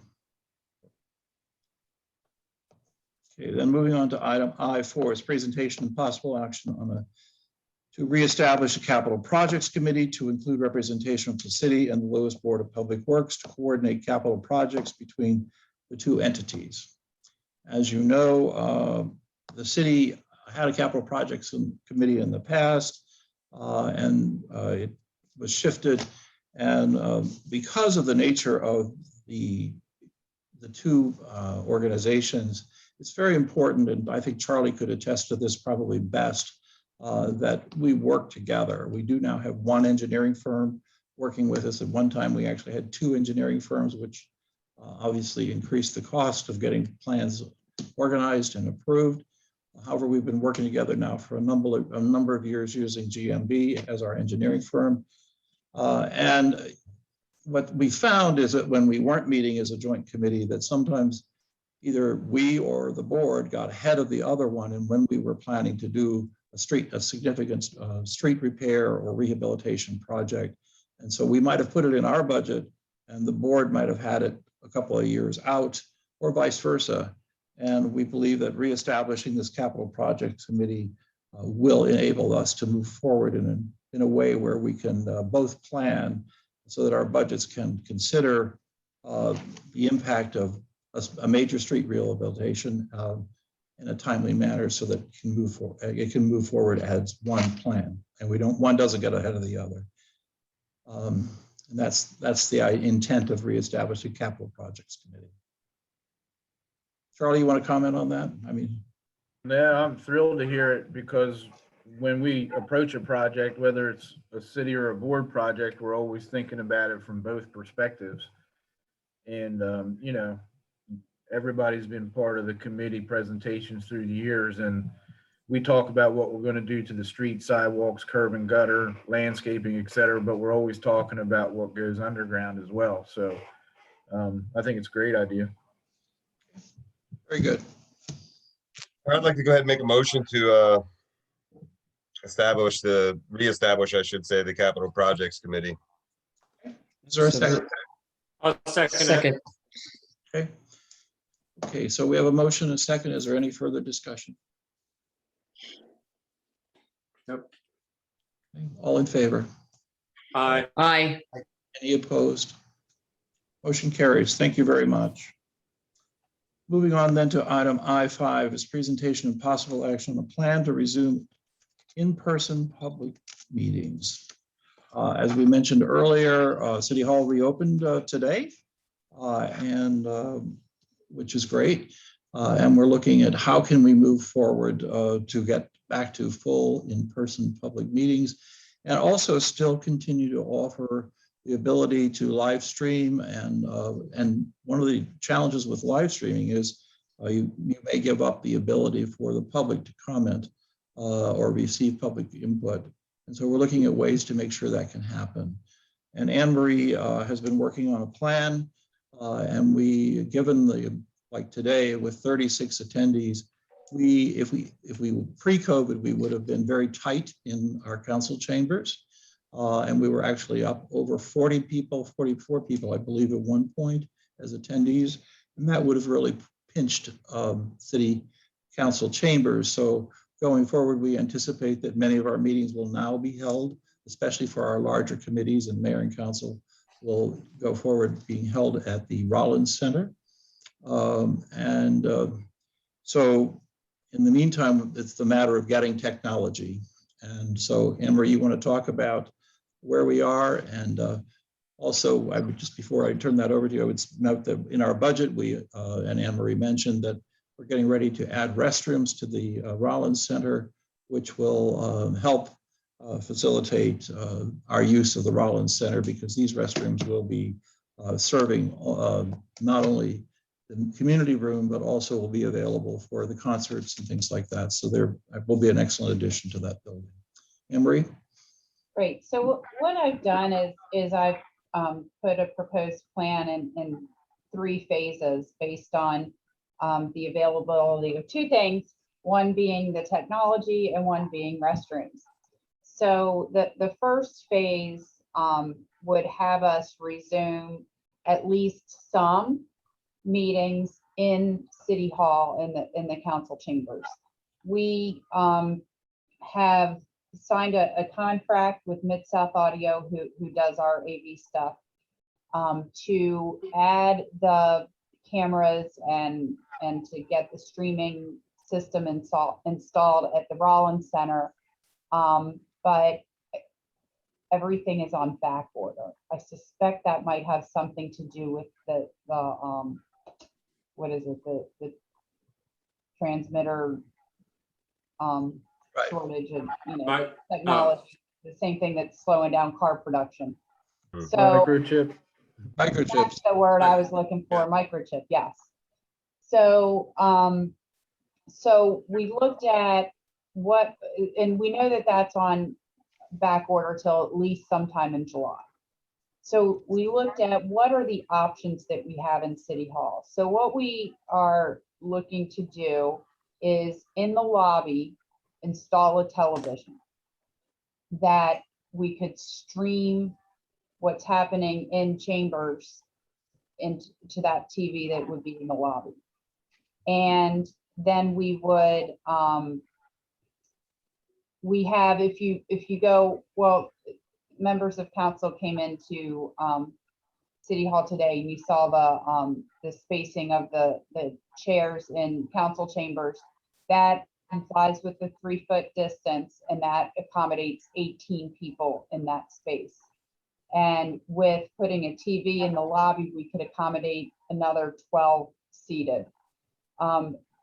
What we would do is we would request that the committee, board, commission members disclose voluntarily to myself and to the chair of that board or commission whether or not they're vaccinated, and we would request that if they're not vaccinated, that they wear masks. We would still require the public to wear masks, again, because the whole, you know, are you vaccinated and honor system stuff, that I think most people, based on the feedback I've gotten, most people are comfortable when it's general public that people would be wearing masks. And, you know, when members of the board or commission or whatever are up and mobile, we would ask that they're wearing masks at that point. So we would be able to accommodate 18 and 12, so 30 people in the building with some watching on the TV. So that's phase one. Phase two is hopefully by the end of July, we have the streaming system and camera system installed in the Rollins Center, at which time we would move most meetings to the Rollins Center. However, at that point in time, we will not have dedicated restrooms, and we will need restrooms. So I have corresponded with Jim Abbott, and he said that LHS would be willing to provide the staffing so that we would come through, because again, the outside of the meeting room will be under construction and restrooms. People could come in the front of the building through the museum. Those restrooms would be available. So for that period of time, until the new restrooms are up and running, we would do that. We could use our federal funding allocation to pay LHS to cover the staffing costs, because that is directly related to, you know, spacing people out. And then for some of the meetings that have lighter public attendance, we could still have them in City Hall. For example, the Bicycle and Pedestrian Advisory Committee does not typically get a lot of public, and it's a pretty small committee. Parks and Recreation Commission doesn't usually get a lot of attendance, but it's a large commission. So, you know, we might want to have that one in the Rollins Center as soon as we're able. So that would be that second phase. The third phase, and it would still, you know, the masking and all of that would still be the same. The third phase would be when the restrooms are done, that we have, again, the vast majority of the meetings over at the Rollins Center. We would have the streaming software and hardware in both places. So it is possible that you could have a meeting, two meetings going on and both being streamed. We are looking to, so one of the things, I have Mid-South Audio coming in tomorrow, and they are supposed to, we're having trouble getting the camera in council chambers, and that whole sound system should be able to act as a webcam and mic tied into the computer and then used through Zoom. For some reason, we're not able to get that to work. So Mid-South is coming tomorrow to help us do that. That would allow us to do hybrid meetings. And if we can do hybrid meetings, then we would still do Zoom and stream on YouTube. If for some reason we determine that that isn't going to be able to be done, we're looking at the city of Wilmington, and I will let you know, our fellows, our graduate fellows have been helping me explore this, as well as our staff has been working. The city of Wilmington apparently uses a Google form, and they check it in real time. So, and I think that might be what BPW does. I know I talked to Josh about that. BPW is thinking about that as well. So if for some reason we're not able to have the Zoom, the Zoom interaction, we will definitely be able to have comments and questions submitted, and we would just need to have a staff person, making sure they're monitoring the Google account as they come in. So we feel like we're in a good place to be able to get through the rest of this month and then start in July with the phase 1, which would be the meetings in this building. Now, if a chair says I'm not comfortable or my members are not comfortable, I think in at least the first phase, I don't think that we would be in a position to say too bad for coming in, especially because we're in this kind of space limited area in the chambers. So that's what we've put together. Again, we've had a good team. Ellen Lorraine, of course, is always part of that team. Janelle's been part of it, and our fellows have been a big help as well. Thank you, Anne Marie. I think obviously it's not an easy feat to accomplish what we're trying to do here and still respond to the concerns of COVID. So I think we all look forward to this coming together so that we can afford the public as much opportunity to interact and provide input to not only the city council meetings, but also to all of our committees. So one of the great things about Lewes that has complicated this, when I talked to some of the other city and town managers, resuming in-person meetings isn't that difficult because they don't get that much attendance. And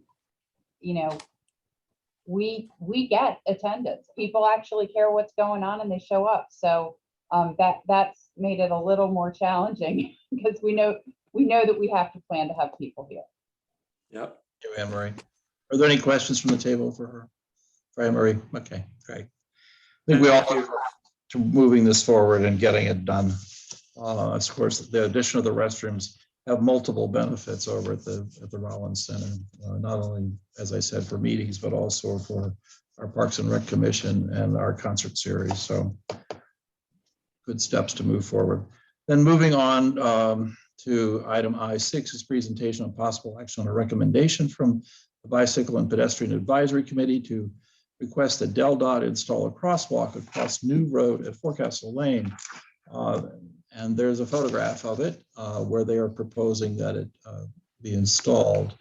The use of a New Road is always treacherous for bikes and pedestrians, and we're seeing ramped up activity as people are using the roads and the trails through Great Park. And a lot of people are riding through Powhatan Reserve and Powhatan Park to access back there, and they have to cross New Road at some point, and that can be tricky. Actually, we did that on Bike to Work Friday a couple of weeks ago. Fortunately, there was no traffic, but it can be a treacherous occurrence. But obviously, the Bicycle Pedestrian Advisory Committee felt that this would go a long way toward addressing those concerns. And they are recognizing that New Road is a state road. This would all have to go to DelDOT for their consideration and approval. Comments? It's a dangerous intersection. I did have a question around the proposed improvements that DelDOT was going to do on the Canary Creek Bridge and when those were scheduled to start. Because thinking that I recall, I thought the part of their plan was to come down that. Were they planning to come down that far? Would this be potentially something? What I'm getting at is this something that they would potentially install and then have to reinstall? You know what I mean? Well, the limits of disturbance on the Canary Creek Bridge, which is first of all not slated to begin. They're going to in July. They're supposed to be having some workshops, I believe, at the high school where they are going to have preliminary plans for the bridge to share. And the limits of the disturbance of the bridge are about 1,700 feet in total. So it goes, if you go to the middle of the bridge and you go about 850 feet in each direction, that's about where you're looking at. That brings you to just prior to Forecastle. Okay. So, and that bridge obviously needs to be replaced, and the reason for that long disturbance is because they're elevating the bridge significantly. But you're right, Andrew, that would be something. And it may be that this recommendation from Parks and, or from the Bicycle Pedestrian Committee, DelDOT would, we may actually see that they incorporate that into their plan for the bridge. So I think this is a recommendation or a request from Bike Ped for us to enable them. Don Long has volunteered to work with DelDOT and make contact with them regarding this. And I think it's certainly something that we'll want to make note of as we all have a chance to attend the public workshops regarding the design of the bridge. Well, I'll make the motion. I mean, it's certainly an area that's needed. I do notice there's no crosswalk there, and sort of an awkward spot to cross the street to begin with. So Yeah. whatever you can do to kind of raise awareness that people are crossing there, all the better. So I'll make a motion to recommend. Is that how it works? Essentially, we're just requesting that DelDOT look into it. Basically, is that sort of? We're requesting that we we require their approval. We're not going to be doing it. We can't do it ourselves. Right, so Right. if you approve this recommendation, the next step would be that I would reach out to kind of the key contacts at DelDOT and copy Don Long so that we can start the dialogue and hopefully a process. Right. Okay. Andrew, Emery, I'll just add that I know the limits of their bridge project go beyond Park Road. Yep. I'm just not sure whether the regrading, because they're elevating around the bridge, and I'm not sure whether it's back down to existing grade by Forecastle Lane. So I think, we've been coordinating on the utility side and working through their bridge group, Jason Hastings. So that might be one person that we want to reach out to, because they do have plans for a shared use lane on the Forecastle Lane side. So we want to keep that in mind too. Right. I think, Charlie, you mentioned Jason, and Jason is the person who does bridges throughout the state. And so I think he will certainly want to weigh in on this as we go through. Thank you. So we have a motion from Andrew to endorse the idea moving forward. I will second it. Thank you. Motion is second. Is there any further comment? Hearing none, all those in favor? Aye. Any opposed? Okay, our Bike Ped Committee was very active. They've actually sent us several recommendations here that we're going to consider tonight. The second one is presentation of possible action on the recommendation for the Bicycle Pedestrian Safety Advisory Committee to engage DelDOT in the planning process for bicycle lanes on Cedar Street. As you will recall, we Isn't that? That's the I-8. I think we should be at I-7, shouldn't we? let's go ahead and go back to well, we can consider I-8 and we'll pick up I-7. I'm sorry. Okay. Okay. So, looking at Cedar Street, we worked on when we worked on Bay Avenue, and since then we did work on the idea of making Bay Avenue a multimodal street at 10 miles per hour, so bicycles could go both directions on Bay Avenue, hoping that would encourage people to get off of Cedar Street. And I think that's been successful to some extent. However, we still have a lot of people who ride Cedar Street, and we also have a lot of parking on Cedar Street during the beach season. So the shoulders on Cedar Street are pretty heavily occupied by vehicles. So this is a recommendation from the Bike Ped Committee for us to consider asking DelDOT to look at this and the possibility. And I think we would want to be mindful of how any consideration of this, if we were to desire to go forward with it, how would it impact the parking situation along Cedar before we would want to just take action on this. Again, knowing full well that we've already taken action so that people can ride Bay Avenue, and we've encouraged people to ride Bay Avenue in both directions because due to the narrow nature of it and the fact that It is off of heavy traffic. The speed limit is so limited over there. So, Khalil, you have a comment. Raise your hand first. Yeah. So generally, it's always been, my approach is to defer to the committees on many of their recommendations. I think, all the various committee and commissions are staffed with very, very capable people. And it's, so I generally would like to defer to them. And I'm not saying I'm not deferring to them here. However, I do have concerns about a bike lane on one side or both sides. And I think you alluded to it earlier, Ted, is I think this is a little bit premature in that we already have a process moving forward with Anne Marie and her team to start identifying and implementing the beach committee's parking recommendations. And that includes identifying eligible legal parking spots. And I think, obviously Lewes Beach is in major demand in terms of visitors and residents alike. And I think we're getting the cart a little bit ahead of the horse here in terms of evaluating this. And I would have reservations about moving forward or recommending this until we have a much better handle on parking capacity on Lewes Beach. Okay, thank you, Khalil. Other comments? Yes, Carol. Well, I think you put it perfectly clear when you said that Bay Avenue has basically been designated where bicycles and multi-traffic would be traveling.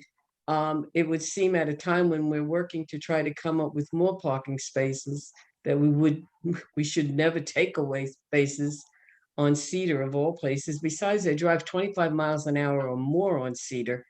And if you've designated Bay as a place where it's only like 10 miles an hour and cyclists and pedestrians are walking, then I think we've satisfied that need. So I think it's best to stay with what we have going on Bayside. Tim or Andrew, do you care to comment? I mean, I agree. It's a sort of a tough debate because it is an unsafe situation to ride down Cedar, but as been pointed out, there was some effort put into making Bay multimodal. There are signs at the end of each street, state name street, reminding drivers that there indeed is potential for bicyclists to be coming from either side, but potentially we could do more, as you said, to educate bikers to use Bay, but also maybe some more visual apparatus to remind people that there is multimodal and multi-directional bikes and pedestrians coming down Bay. I get the desire to do it. It's just a tough balance because, as we said, we've gone through the effort. We have a beach parking committee, which is tasked with, working on that aspect. So in essence, by approving a bike lane, you'd be taking away most of your inventory as such along Cedar. Jim, you had a comment? Thank you, Andrew. Yeah, I'll make one comment, and I'd like to just offer a friendly reminder to my associates here that I believe my recollection is correct, that whereas it is true that Bay Avenue is multimodal, Bay Avenue does not run all the way from the easternmost end of Savannah Road all the way to Roosevelt Inlet. It is, you have to come out on Michigan Avenue, cyclists, I'm saying, would, to come out to Cedar, right on Cedar, to then proceed further westwardly, or of course, in the reverse, going back to town. So, I do think that there is I think we need to be mindful. We as a city, we are encouraging people to consider riding their bikes to go to the beach. And we've put a bike rack out on Roosevelt Inlet to facilitate safe storage of bikes out on Roosevelt Inlet. And I think we need to be mindful that there is a need here for us to accommodate bike riders. Mayor, I'm can I- not saying that we need to do it today with this, this request from the Bike and Ped Committee. I'm just saying we need to be mindful of it going forward. Okay, thank you. Yeah, Andrew. Mayor, can I ask a question based on what Tim just mentioned about when you get to the children's beach house? I think it was represented when we were going through their sort of plat that there actually is a street that runs through in front of the children's beach house. Is there a way to work with the children's beach house to make that more accessible, maybe to bike and pedestrian traffic? That's a paper street that's unimproved, except where it gets to the parking lot. We would have to work with the Children's Beach House to figure out whether or not, how that would impact their use. This year, they don't have children there this summer, but in a normal summer, when a non-COVID summer, Right. they have children there, and that might interfere with their use of the parking. I don't know. My recollection too is, didn't the city grant them a license to put a tot lot over that street? Yeah, over part of it, yes. Yeah. That's correct. Yeah. But I think And I think go ahead. it's still available for emergency access. So it's not, so I think it should be workable. But I think we would want to work with the Children's Beach House as well. And the Children's Beach House has been very willing to consider any requests we have, so. Okay, good. The other question I have is what are we really committing to if we ask DelDOT to give us recommendations are we committing funds as part of doing that? Not initially. Are we asking them to do a study? Is that what it is that we're asking them to do? What? Why is it we're endorsing the idea of creating parking lanes? And they could come back and say, yes, we support the idea and we'll do X, Y, Z. But they could also come back and say that they do not endorse the idea. And so, but I do think there's been a question raised here, and we do know that Anne Marie's, as she said in her city manager report, she's working with a beach parking plan for how do we go forward for next season. And this, this could be a consideration, but as others of you have said, one of the issues is trying to make sure that we don't give up a lot of parking over there in order to accommodate bikes as well, because we know that there is demand for parking. It's a real catch-22. Right. So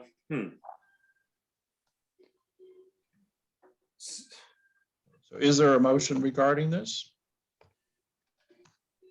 Andrew, did you make a motion? You didn't? No. Oh, I thought you did. Ted, I'll make a motion. I'm gonna move that because I want to respect the Bike and Ped Committee and their recommendation. I want to make a motion that we defer action on this until such time where Anne Marie and her team can present us with more updated information on parking on the Lewes Beach. And that at that time, I think we can probably make a more informed decision. So I don't know if that's appropriate to recommend a deference like that. Okay, that's fine. We can bring it back. I second to that motion. I second it. Thank you, Carolyn. So we have a motion and a second. Is there any further discussion? Hearing none, all in favor? To defer, I'll vote for that. Any opposed? And how are you voting? Yes or no? Or yay or nay? Yay, I'm sorry. Yeah. So it's okay. All right. So the motion carries. We will defer action on this one. So we'll go back and pick up item I7, which is presentation of possible action on a recommendation of the Bicycle Pedestrian Advisory Committee regarding the addition of silent policemen at specified crosswalks and working with DelDOT on agreements necessary to complete this. This was an item that identified 5 locations, or at least 4 definite locations, and left open the possibility of others. So the first one is BB Hospital crossing at Savannah Road at BB Avenue. The second one is the Georgetown to Lewes Trail crossing at Kings Highway. The third one is Savannah Road and American Legion Road. And the fourth one is Lloyd's IGA Manila Avenue at Savannah Road. And then the fifth one is other locations determined by the city of Lewes and DelDOT. I think that one's a little hard to respond to, but I think the other 4 they've provided are definite locations that we know where all of these are. I think the BB Hospital one is a prime crossing that is used by a lot of employees and medical staff to get back and forth from the hospital. Certainly the Georgetown to Lewes Trail crossing at Kings Highway. There's, even with the information that's there, and there is an awful lot of information there. I have some concerns about how much more information can you put there. DelDOT's put up warning signs in both ingress and egress to the city. They've got spinners on top of their posts. I'm not sure about that one. Savannah Road at the American Legion Road. We've had the history of a bicycle accident there, and it's people coming to or from the beach who may be otherwise not thinking about. That's a fairly long stretch of with the marsh on the one side. You can pick up speed pretty easily there. And Lloyd's IGA is actually a very heavily traveled area. So these are 4 areas, and the 5th one being other locations. Comment? Would you entertain a suggestion for one of those other locations at this time? Would that be appropriate? And okay. I would like to suggest that the intersection of Manila and King, and it does not tee up with the intersection of Adams and King, and that's where the museum is located, and that their pedestrians move through those intersections with frequency, and it seems to me that they should be considered for these silent policemen as well. We just got crosswalks there this week, so right. Prior to this, we had very deteriorated crosswalks and nothing crossing Kings Highway. You're right about it being that they are not, the 2 streets are not aligned. That might be hard to position a silent policeman there and still enable people to make the turning as they come out of there without hitting it. One good thing about silent policemen is if they get hit, they're very easily replaced. And they don't go to the hospital. Right. And they don't charge overtime. They also don't have workers' comp, so. How about the area down by the Zwanendal? The museums. I mean, that's really something to try to cross. Yeah, we already have one at 2nd Street right there. Yeah, that I saw. Yeah. I think you got to be careful you don't put them every place, because if you put them too frequently, then people just ignore them. I agree with you, Carol, and that's a dangerous intersection. Yeah. But it is one that we need to look at. I think we'd have to evaluate all these sites based upon the turning radius and how commercial vehicles can get around. But these are the sites that the committee identified on and asked us to consider. Okay. And any of these locations, I'm fairly confident that the DelDOT traffic section is going to look at a number of data and a number of different, engineering factors to make sure that they're safe. Anne Marie, may I ask you a question about the silent policeman program? Does the city incur costs associated with the acquisition and the installation of these? Yes. Is that's borne by us? Yes, that's not done by DelDOT. That's us. That's us. And do you by chance, would you have a unit cost for each policeman? I don't remember, but they're not terribly expensive. And And there And are actually several pieces. So Right. you have a post that's uh, flexible. You have the actual uh-huh. blade itself that's got identification on it, and then you have the pedestal that it rests on. Right. The pedestal never But- gets, Right. hardly ever gets destroyed.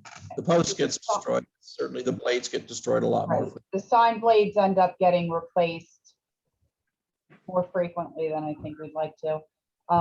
But yeah, I mean that, and we tend to keep them, in stock. So I know that's why they're not terribly, so the base, when you buy the initial purchase might be more costly because you're buying the base and the flexible frame. Right. But the sign blade itself isn't terrible. But, once we put them in, we do need to maintain them, and there is the cost for that. And that leads me to another question, and that is, would we have a need to keep these silent policemen up year round? Or would they just be during our busy summer season, that maybe 6 month period where we have lots of pedestrians and lots of cars here? So in the past, they've taken them in the winter. Okay, I would say they're up for more than 6 months though. okay, but it is possible to remove them. Yeah, they and just sit reinstall in the them. street. Yeah, thank you.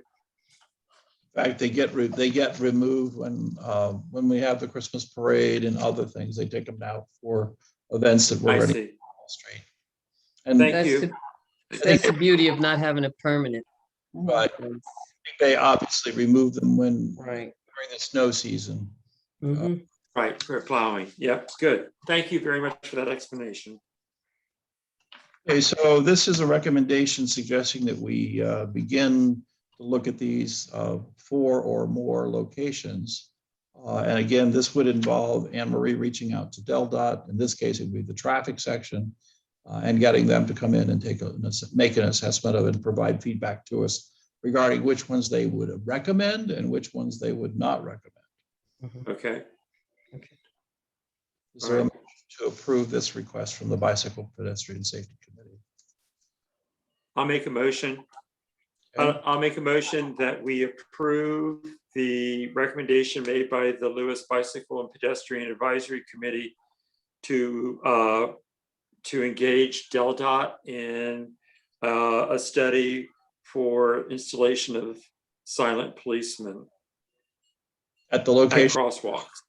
at Yeah, crosswalks. well, at the locations and also others that DelDOT might identify for us. Mhm. They're going to respond. Is that to others. acceptable? It's acceptable. I think they will respond to a specific request. So, Okay, I had misunderstood what you had said or what Anne Marie said. I thought they were going to be looking at other intersections as well. So, I think yes, the more to provide them, the better. okay.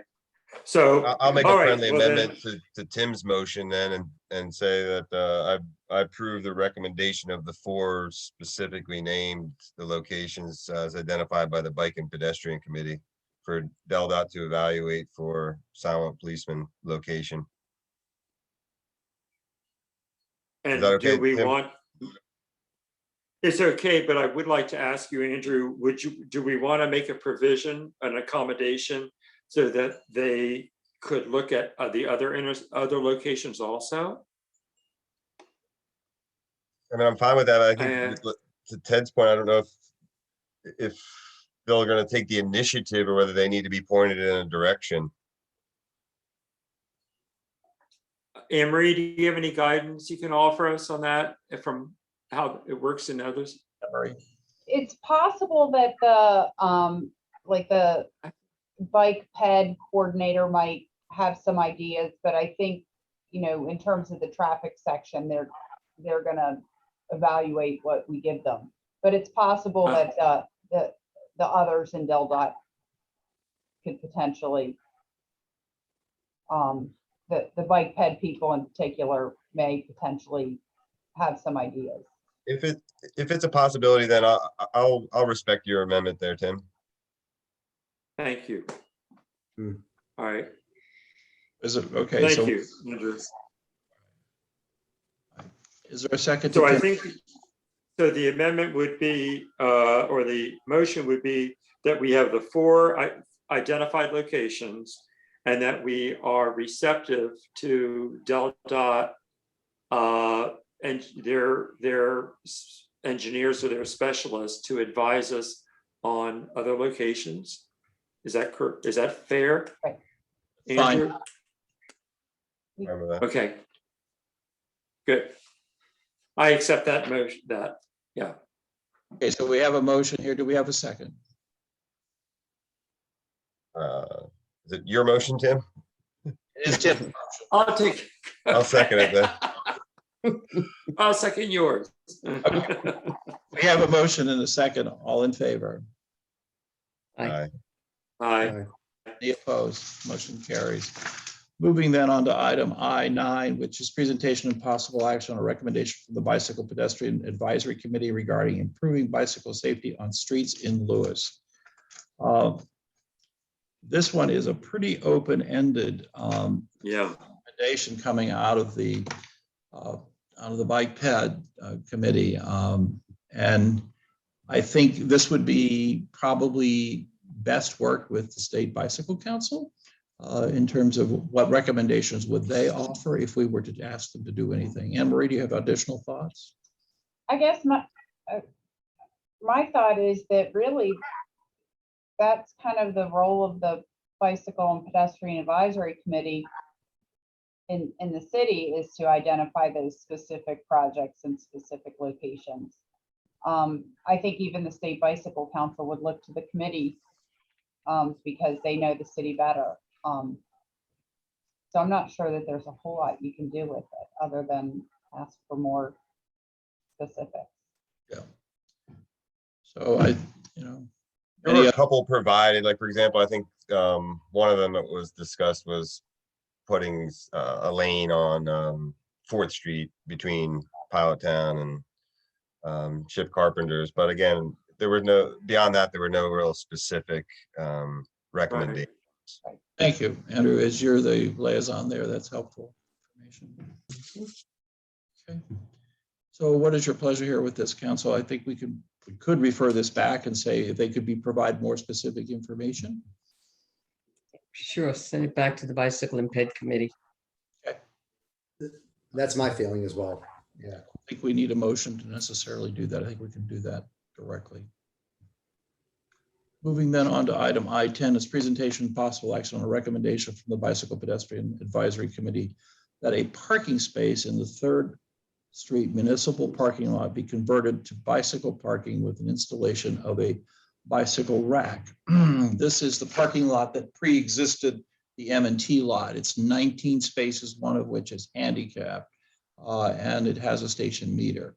And I believe, Andrew, you may wish to speak to that, but I believe they're asking that we consider converting one of these to a bicycle parking station. Correct. So I think, as some might recall, in the Downtown Parking Committee was hopeful that we could maybe make that suggestion for the M&T lot, but since M&T actually owns a lot and it's only a lease arrangement, we weren't able to accommodate that. The city does own this lot, so we could allocate one of these spaces for a bike rack. And I think some of one of the estimates I think said that you might be able to fit 15 or 18 bicycles potentially in a spot. So the idea is that, for one car, you could potentially allow for obviously many more bicycles for that one spot. And I appreciate Anne Marie providing us, I think, or maybe the help of the finance department, I think the cost that is around $1,000 that we would be sacrificing for revenue. And that's assuming that spot is, is one that's regularly occupied. So we don't know that even, because I think. Right, so that number is based on dividing, the revenue by the number of spaces. But there are plenty, so I think that's the maximum that we would sacrifice, because there are plenty of times where that lot's not fully occupied. Right. Correct. Yep. One other thing I would like to add to this is that if the council does recommend this, one of the efforts in the Public Arts Committee was the idea of coming up with some more creative bike racks. So this could be something that that committee works in conjunction with the Bike and Ped to, coming that's a little bit more creative than your standard bike rack. Yeah. Hey, Andrew, I have a quick question. During the deliberations, were there any other locations considered other than an actual parking spot, vehicle parking spot? It wasn't really discussed, like you're saying in terms of like maybe parking in the mulch areas and putting the bike rack there rather than a bike, that exactly. kind of thing. I don't think that was really identified where there's really sufficient open space to do that. We talked about doing that at the M&T lot in the mulch of one of the landscape beds, but they didn't go for it. And it's kind of a shame. We had to put in that one space that's for compact cars over by the parking meter. And I think that would be a great area for bike racks, but I'm pretty certain those guys wouldn't allow us to do it. So interestingly, we actually redid the compact car to motorcycle parking because even compact cars are too big for that. Okay, good. I but- wasn't aware of that. But yeah, Are you and that- speaking about it in the M&T lot, Anne Marie? Yes. Okay, got it. Thank you. There's nothing in the M&T lease and when we, that provides for bicycle parking. That's right. Right. Yeah. I don't think we want to reopen that to have. No. No. As I mentioned earlier, we are beginning to see a nice revenue stream being generated from the M&T lot. One of the advantages of the M&T lot, which we always thought would be the case, is its visibility. One of the concerns about putting something in the 3rd Street lot, as we've been talking about, is its lack of visibility. And how we're going to, there's no signage to identify people to get there. So that would be more of a discovery for people. Not saying it couldn't be utilized and it might be very effective.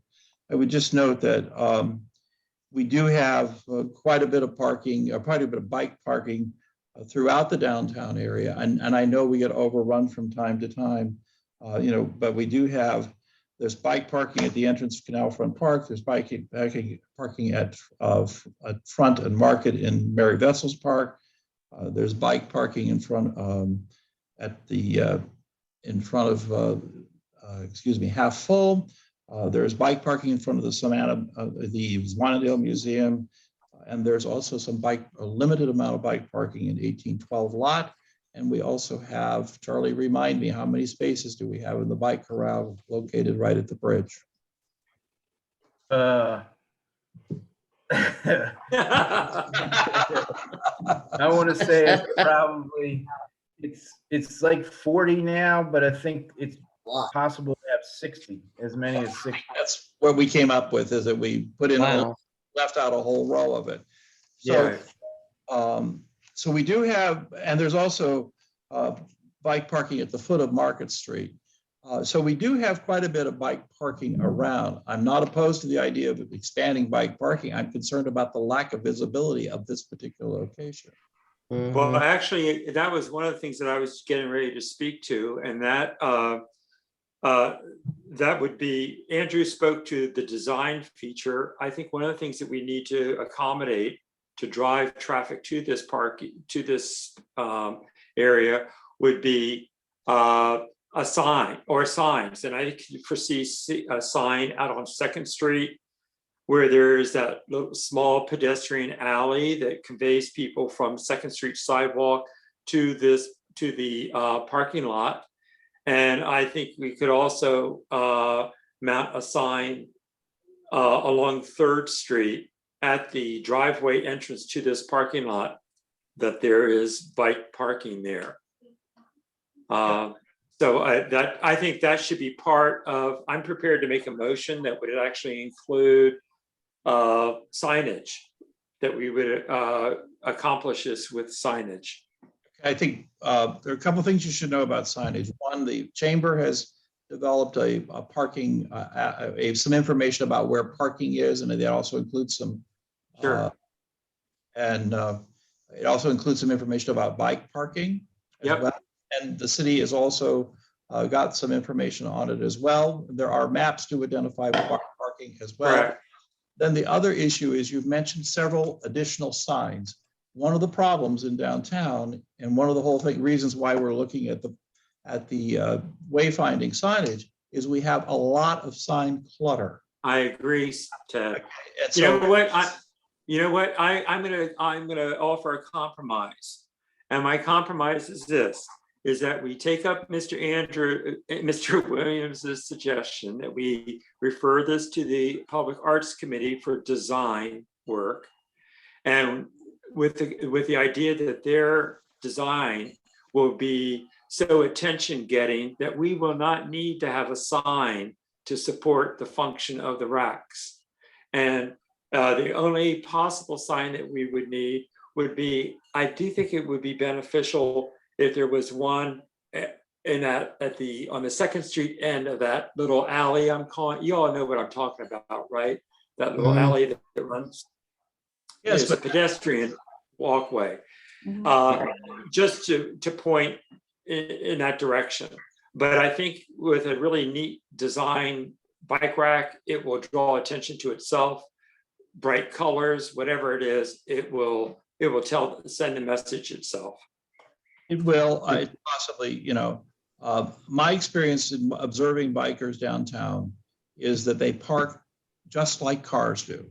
They want to Yep. park in front of the store where they go, where they're going. Exactly. Whether it's a restaurant or a store, they want to park right. And I can tell you, Neal's Alley becomes impassable on a Saturday morning when bicyclers are stopping to get their juice drinks. And there are 6, 8, 10 bikes blocking Neal's Alley from vehicular traffic. So it's a challenge, getting bikers. And we have this rather large, as Charlie mentioned, lot at the corner at the bridge, which goes rarely used by more than, I would say, on a big day, you might see it used by 60%. There's always awkward there. I think that's one of the issues. Like one of the most dangerous spots for a biker coming across Canal Bridge or Gill's Neck. It's just such an awkward location for And bikers. the grade is difficult to even see it visually. Yeah. but there has never been any signage there, Tim. Right. Okay, so I just want to make sure before we endorse, a lot more bike racks. And I'm again not saying we shouldn't.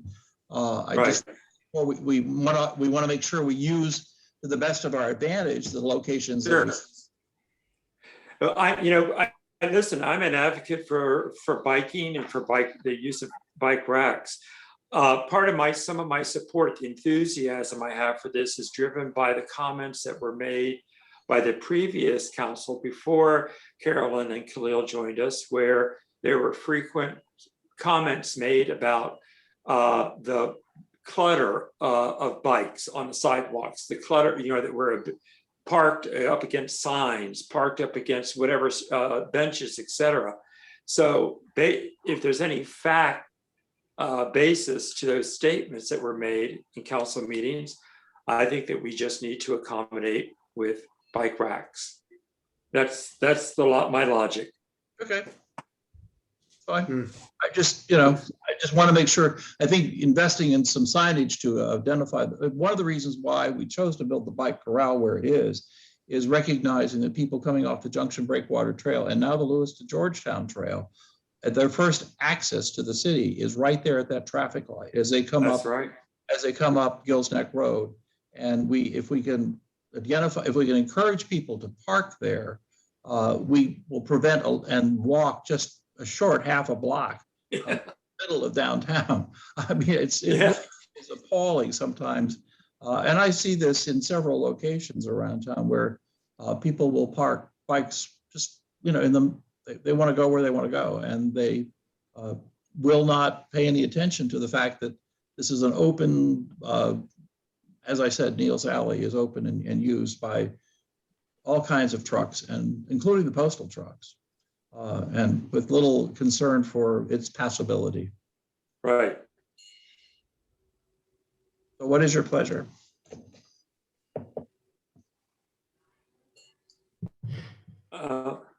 I agree with all of what you said, Ted, and it's an underutilized, but I do support this idea. I think it's a good location for a bike rack, and to me, it seems like that's a lot that's not really heavily used to begin with, I think. But I also if Carl also suggested, for example, Khalil suggested that maybe there's some spots that don't impact parking. I don't know. We haven't done much vetting of that, I guess, but. Khalil, do you have some ideas in mind? Well, I mean, I do have some concerns about adding more bike racks and losing one parking spot, simply because I was waiting for someone to talk about the parking, the bike parking by the bridge, which is I mean, Andrew's right and Ted's right. Andrew, it is kind of awkward. The grading is awkward there, accessing it, but it does, and it may perhaps, and I do believe with better signage, it would capture more bikers coming off the trails and otherwise to realize that it's actually there. There is no signage that I'm aware of. I'm just reluctant to expand bike racks when we seem like we may have capacity already currently in that. I mean, I've driven by there, like we all do millions of times. I've never seen more than a third of the capacity taken in those bike racks. I particularly look over there. So I would be reluctant to support any expansion until we can explore how we can drive more traffic over to those 40 spots. Regardless, I'll make a motion so we can put this to bed one way or the other. I'll prove that we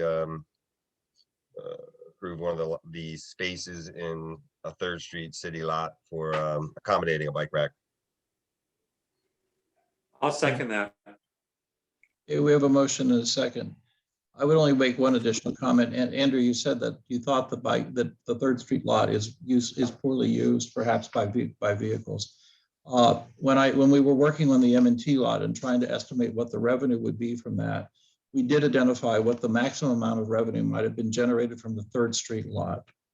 And we identified, in order to offer some projections to M&T as to what the revenue might be, what we found is that using the maximum amount of time available to generate revenue off of the existing 3rd Street lot, the lot was occupied just over 52% of the time. So, so it is utilized, and so not 100%. And I can't tell you. I know that there are days when it is full. I know there are days when and I drove past there this afternoon, half full. But anyway, that's just a comment about the utilization of the 3rd Street lot. Okay. So we have a motion and a second. Is there any further discussion? Hearing none, all in favor? Aye. Aye. Any opposed? Opposed. I too will vote against it because I think we would benefit from the use of trying to make sure that our existing lot, particularly the one at the bridge, is better utilized. And I'm very concerned about adding additional sign clutter. Thank you. The motion carries. And moving then on to item I-11 is presentation and possible action on a request for a license from the city of Lewes for an existing encroachment of a porch into the city right-of-way on East 4th Street for property located at 109 East 4th Street. This is a property that has had this encroachment for some time. I believe that Bill Schaub was with us. I don't know if he's still here or not. He's here. Looks like he is. Yep. And his hand is up. Hey, Bill, you want to come and talk to us?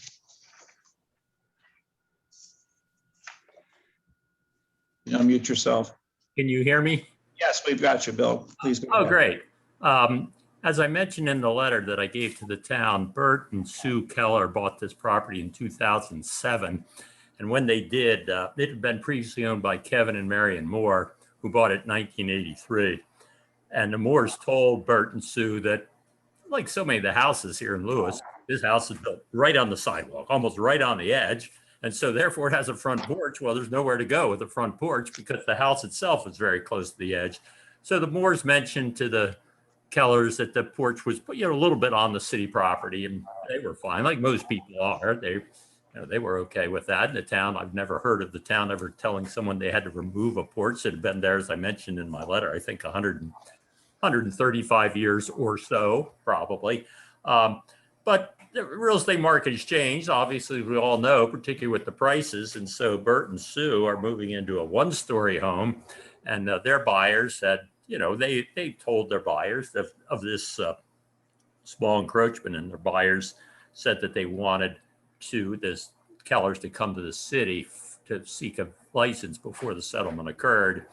And so I did the research that you could do at our Recorder of Deeds office. You could actually go to the archives, I suppose, and confirm what day or when that house was built. But the deeds in the Recorder of Deeds office in Georgetown go back to 1884.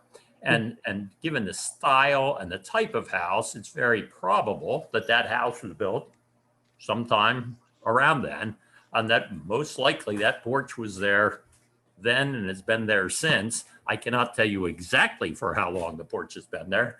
It's been there since 1983 when the Moores built, and I don't believe the city's building permit records go back far enough to really know. But as the survey shows, it's a very minor encroachment by virtue of encroachments. I think people have been walking around it so long that no one would ever know it's really on the sidewalk. It's just there. And I don't think it adversely affects anyone. But most importantly, as we all know, I use the word impossible very seldom, but this would be almost impossible to correct instead of a front door. Because the porch, the property is the house itself is less than 3 feet from the property line. And so they just wouldn't be able to go in the front of their house if they had to remove the porch. They just couldn't be done. And it's a very attractive house, like most houses in Lewes. They're very attractive with whatever little glitches they have and have had for so long. And again, and in fact, the format I used on this license agreement is the same one that we used up on Pilot Town Road, a couple of years ago with LeBeau's bought the house. It was the exact same thing. There was a porch that just sat on the sidewalk a little bit and kind of was going to have to sit on the sidewalk. And the city, in that case, granted a license. And again, I used the exact same language. And the only question that Kellers had was about the liability limit of $1 million. But they mentioned to me that they, in fact, like many people, have an umbrella policy, and that with their homeowners policy got them $1 million. And I said, I just don't think that's an unreasonable request in today's world. But I think their request is reasonable, and it just clarifies something. I mean, somewhere along the line, probably everybody in town who has an encroachment, somewhere along the line, somebody's going to come and say, hey, will you do a license agreement?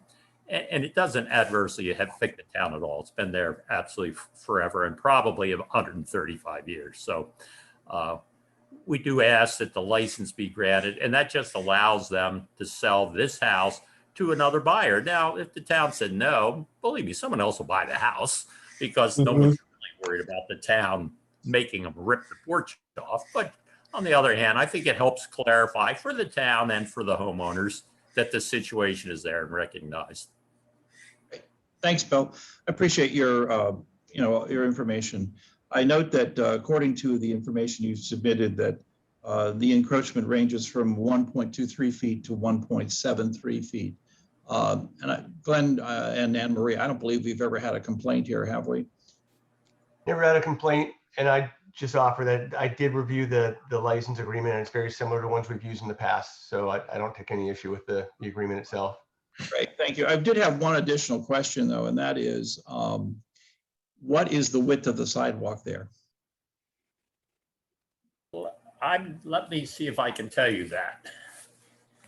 I asked the question for ADA compliance. Because the sidewalk, I believe, and well, I'm not sure. No, Charlie might know. I think it's those sidewalks have, not so much you know the width, but I think those sidewalks are included in all the sidewalks that were redone. I thought it's 4 foot. It's 4 foot wide generally across that side of the street. I don't know exactly in front of that house, but it's 4-foot wide sidewalk. And I cannot tell you because the survey I'm looking at the 2007 survey, but the 1983 one was the same. It didn't show the width of the sidewalk. It just shows the front property line, and then it shows the size of the encroachment. So the right of way is not shown on here, nor is the sidewalk. I appreciate that and understand that, but my concern is, and I'm not saying that it hasn't been there and there've been anything about no complaints, but I think ADA requires a minimum of 3 feet. And this encroachment then is less than 3 feet, just so we know what we're doing when we approve this or when we consider this. This is the Mayor, Google Street View. I was just looking at it on Google Earth. I don't think that to be the case. Yeah, I think it's pretty closer to 4 feet. Okay. You know, might infringe a couple inches into the 4 feet. That's fine. I just think, you know, we've had issues in the past where we've had, and I'm not saying that we've had any issues here, but we do need to be aware of the ADA compliance issue. Oh, yeah. And sure. So when I saw and I didn't get out to measure the sidewalk, but I just wanted to make sure that we knew what we were doing in terms of ADA. As you will recall, Charlie, long before any sitting member of council was on, I've had quite a number of concerns expressed, especially when we did 2nd Street, about the width of sidewalks and accessibility. Mm-hmm. So Ted, with a 4-foot wide sidewalk, that is satisfactory and compliant with ADA. Is that what you're saying? Well, it's actually more than that, but what I'm saying is our code requires 5. So this is already a substandard size in terms of width. And I just was concerned, if you think about a standard wheelchair, it normally requires somewhere in the neighborhood of 30 plus inches, plus you have to be able to manipulate the wheelchair. So, you know, if Charlie's saying that this is approximately 4 feet, then that, in my mind, solves the answer. Yes, I understand. Thank you. Just wanted that clarification. All right. All right. Are there any other questions or comments from the table? All right, question. I just have a comment. Just that I think our license, granted, Bill used this from an existing license agreement. It's just the fee structure is not even worth it. I mean, $10 administratively. What are we doing? So we need to probably look at that as a city and what our license structure might make more sense. Or non-licensed structure at $10. Maybe it's our no charge license structure. Anyway. Okay. Well, that's certainly worth noting. Yes. Right. So I'll make a motion then to, as Bill rightly put, this has been here for 135 years, and I mean, what are we going to do? So I make a motion to approve the license to facilitate this sale or future sale. Okay. We have a motion and a second. Is there any further discussion? Yeah. Hearing none, all in favor? Aye. Any opposed? Okay, motion carries. Thank you very much. Bill, thank you very much for your time. Thank you very much, members of the council and mayor. Thank you. And Anne Marie and Janelle. And how about Glenn? And Glenn. Glenn. Well, he's right in the middle. I can't see him. Okay, thanks, guys. Thank you.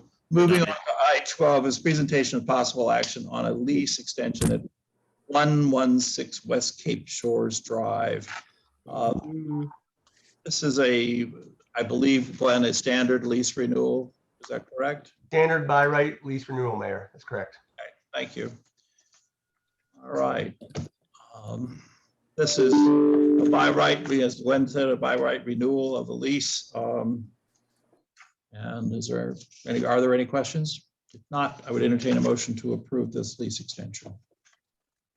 Make a motion that we approve the lease, 116 West Cape Shores and 212 Midland Avenue. Can you just do one of them? Gotta do them separately. Okay, then just the first one, 116 West Cape Shore Drives. Make a motion that we approve. Okay, Second that. we have a motion and a second. All in favor? Aye. Any opposed? Motion carries. Moving on to item I-13, presentation and possible action of a lease extension at 212 Midland Avenue, Sussex County Tax Map 3-35-4.20-129. This is a lease extension again by right, correct, Glenn? Right, Mayor. And we've had no complaints. I think one of the things that was looked at here were any encroachments. Anne Marie, were there any that you found? I'm looking at this and I don't see any. However, you know, what was found, or did Robin report anything back? So, no, there were no encroachments that were reported. That the driveway is wider than the current code allows, but it well predates the 2018 ordinance that limited the driveway width as you enter the right of way. Okay. Do we know when the house was built? This is a relatively new construction.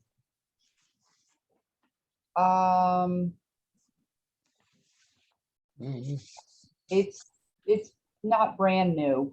I can't remember, but it wasn't. Our ordinance on driveway width dates from 2018, is that correct? So I think in going forward, when we get these things, we need to know when was the house built. If it's Okay. new construction. The survey, Mayor, has a I have another 2013 date. Survey dates 13. Right. So that would take care of it. It's well behind, you know, it's well before the width was adopted. So this would be grandfathered. Yes. Yeah, my question is, the other thing I'd like to make sure going forward that we've addressed the lot coverage issue, make sure that, you know, just identify if it's compliant. That would be very helpful as well. Right. So that, if we do that, then that does require the property owners to get new surveys to document all of the coverage. So Yeah, we right now, can do that, but that will add cost and time to the process for the property owners. I see. Well, we're acting based upon a 8-year-old survey. So, you know, I'm not trying to burden the property owner, but I'm also trying to be as fair as and responsible to the city. You know, if this is not an accurate portrayal of what actually is out there, then maybe we shouldn't approve the lease. Because we're acting based upon a 2013 survey.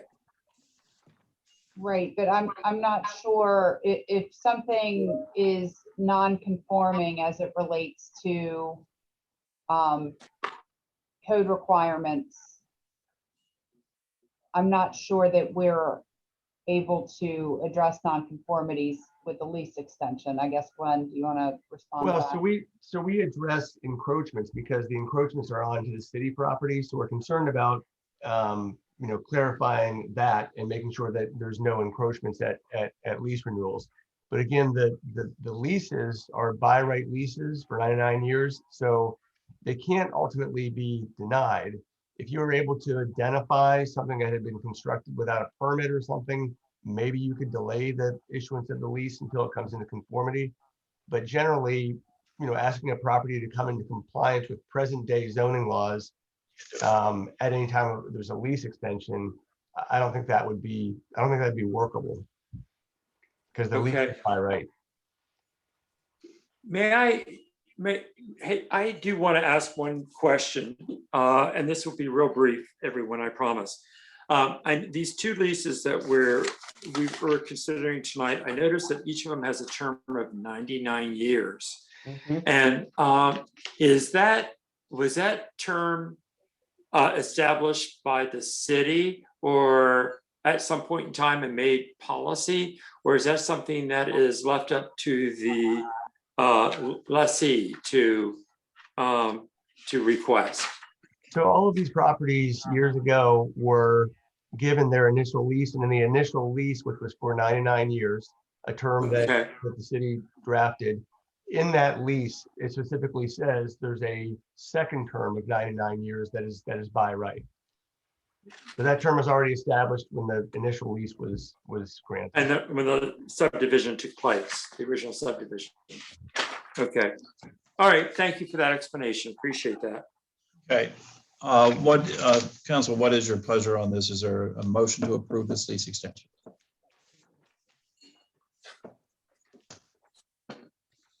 I'll make a motion to approve as Yeah. Glenn said, it's by right.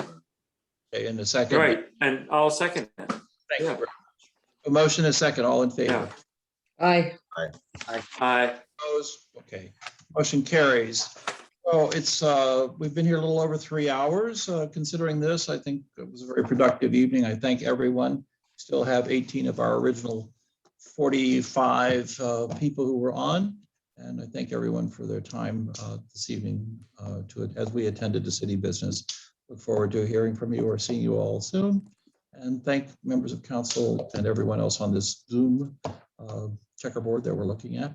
And have a good evening. And if we don't see you before, happy 4th of July. Thank you very much. Thank you. Thank you. Thank you.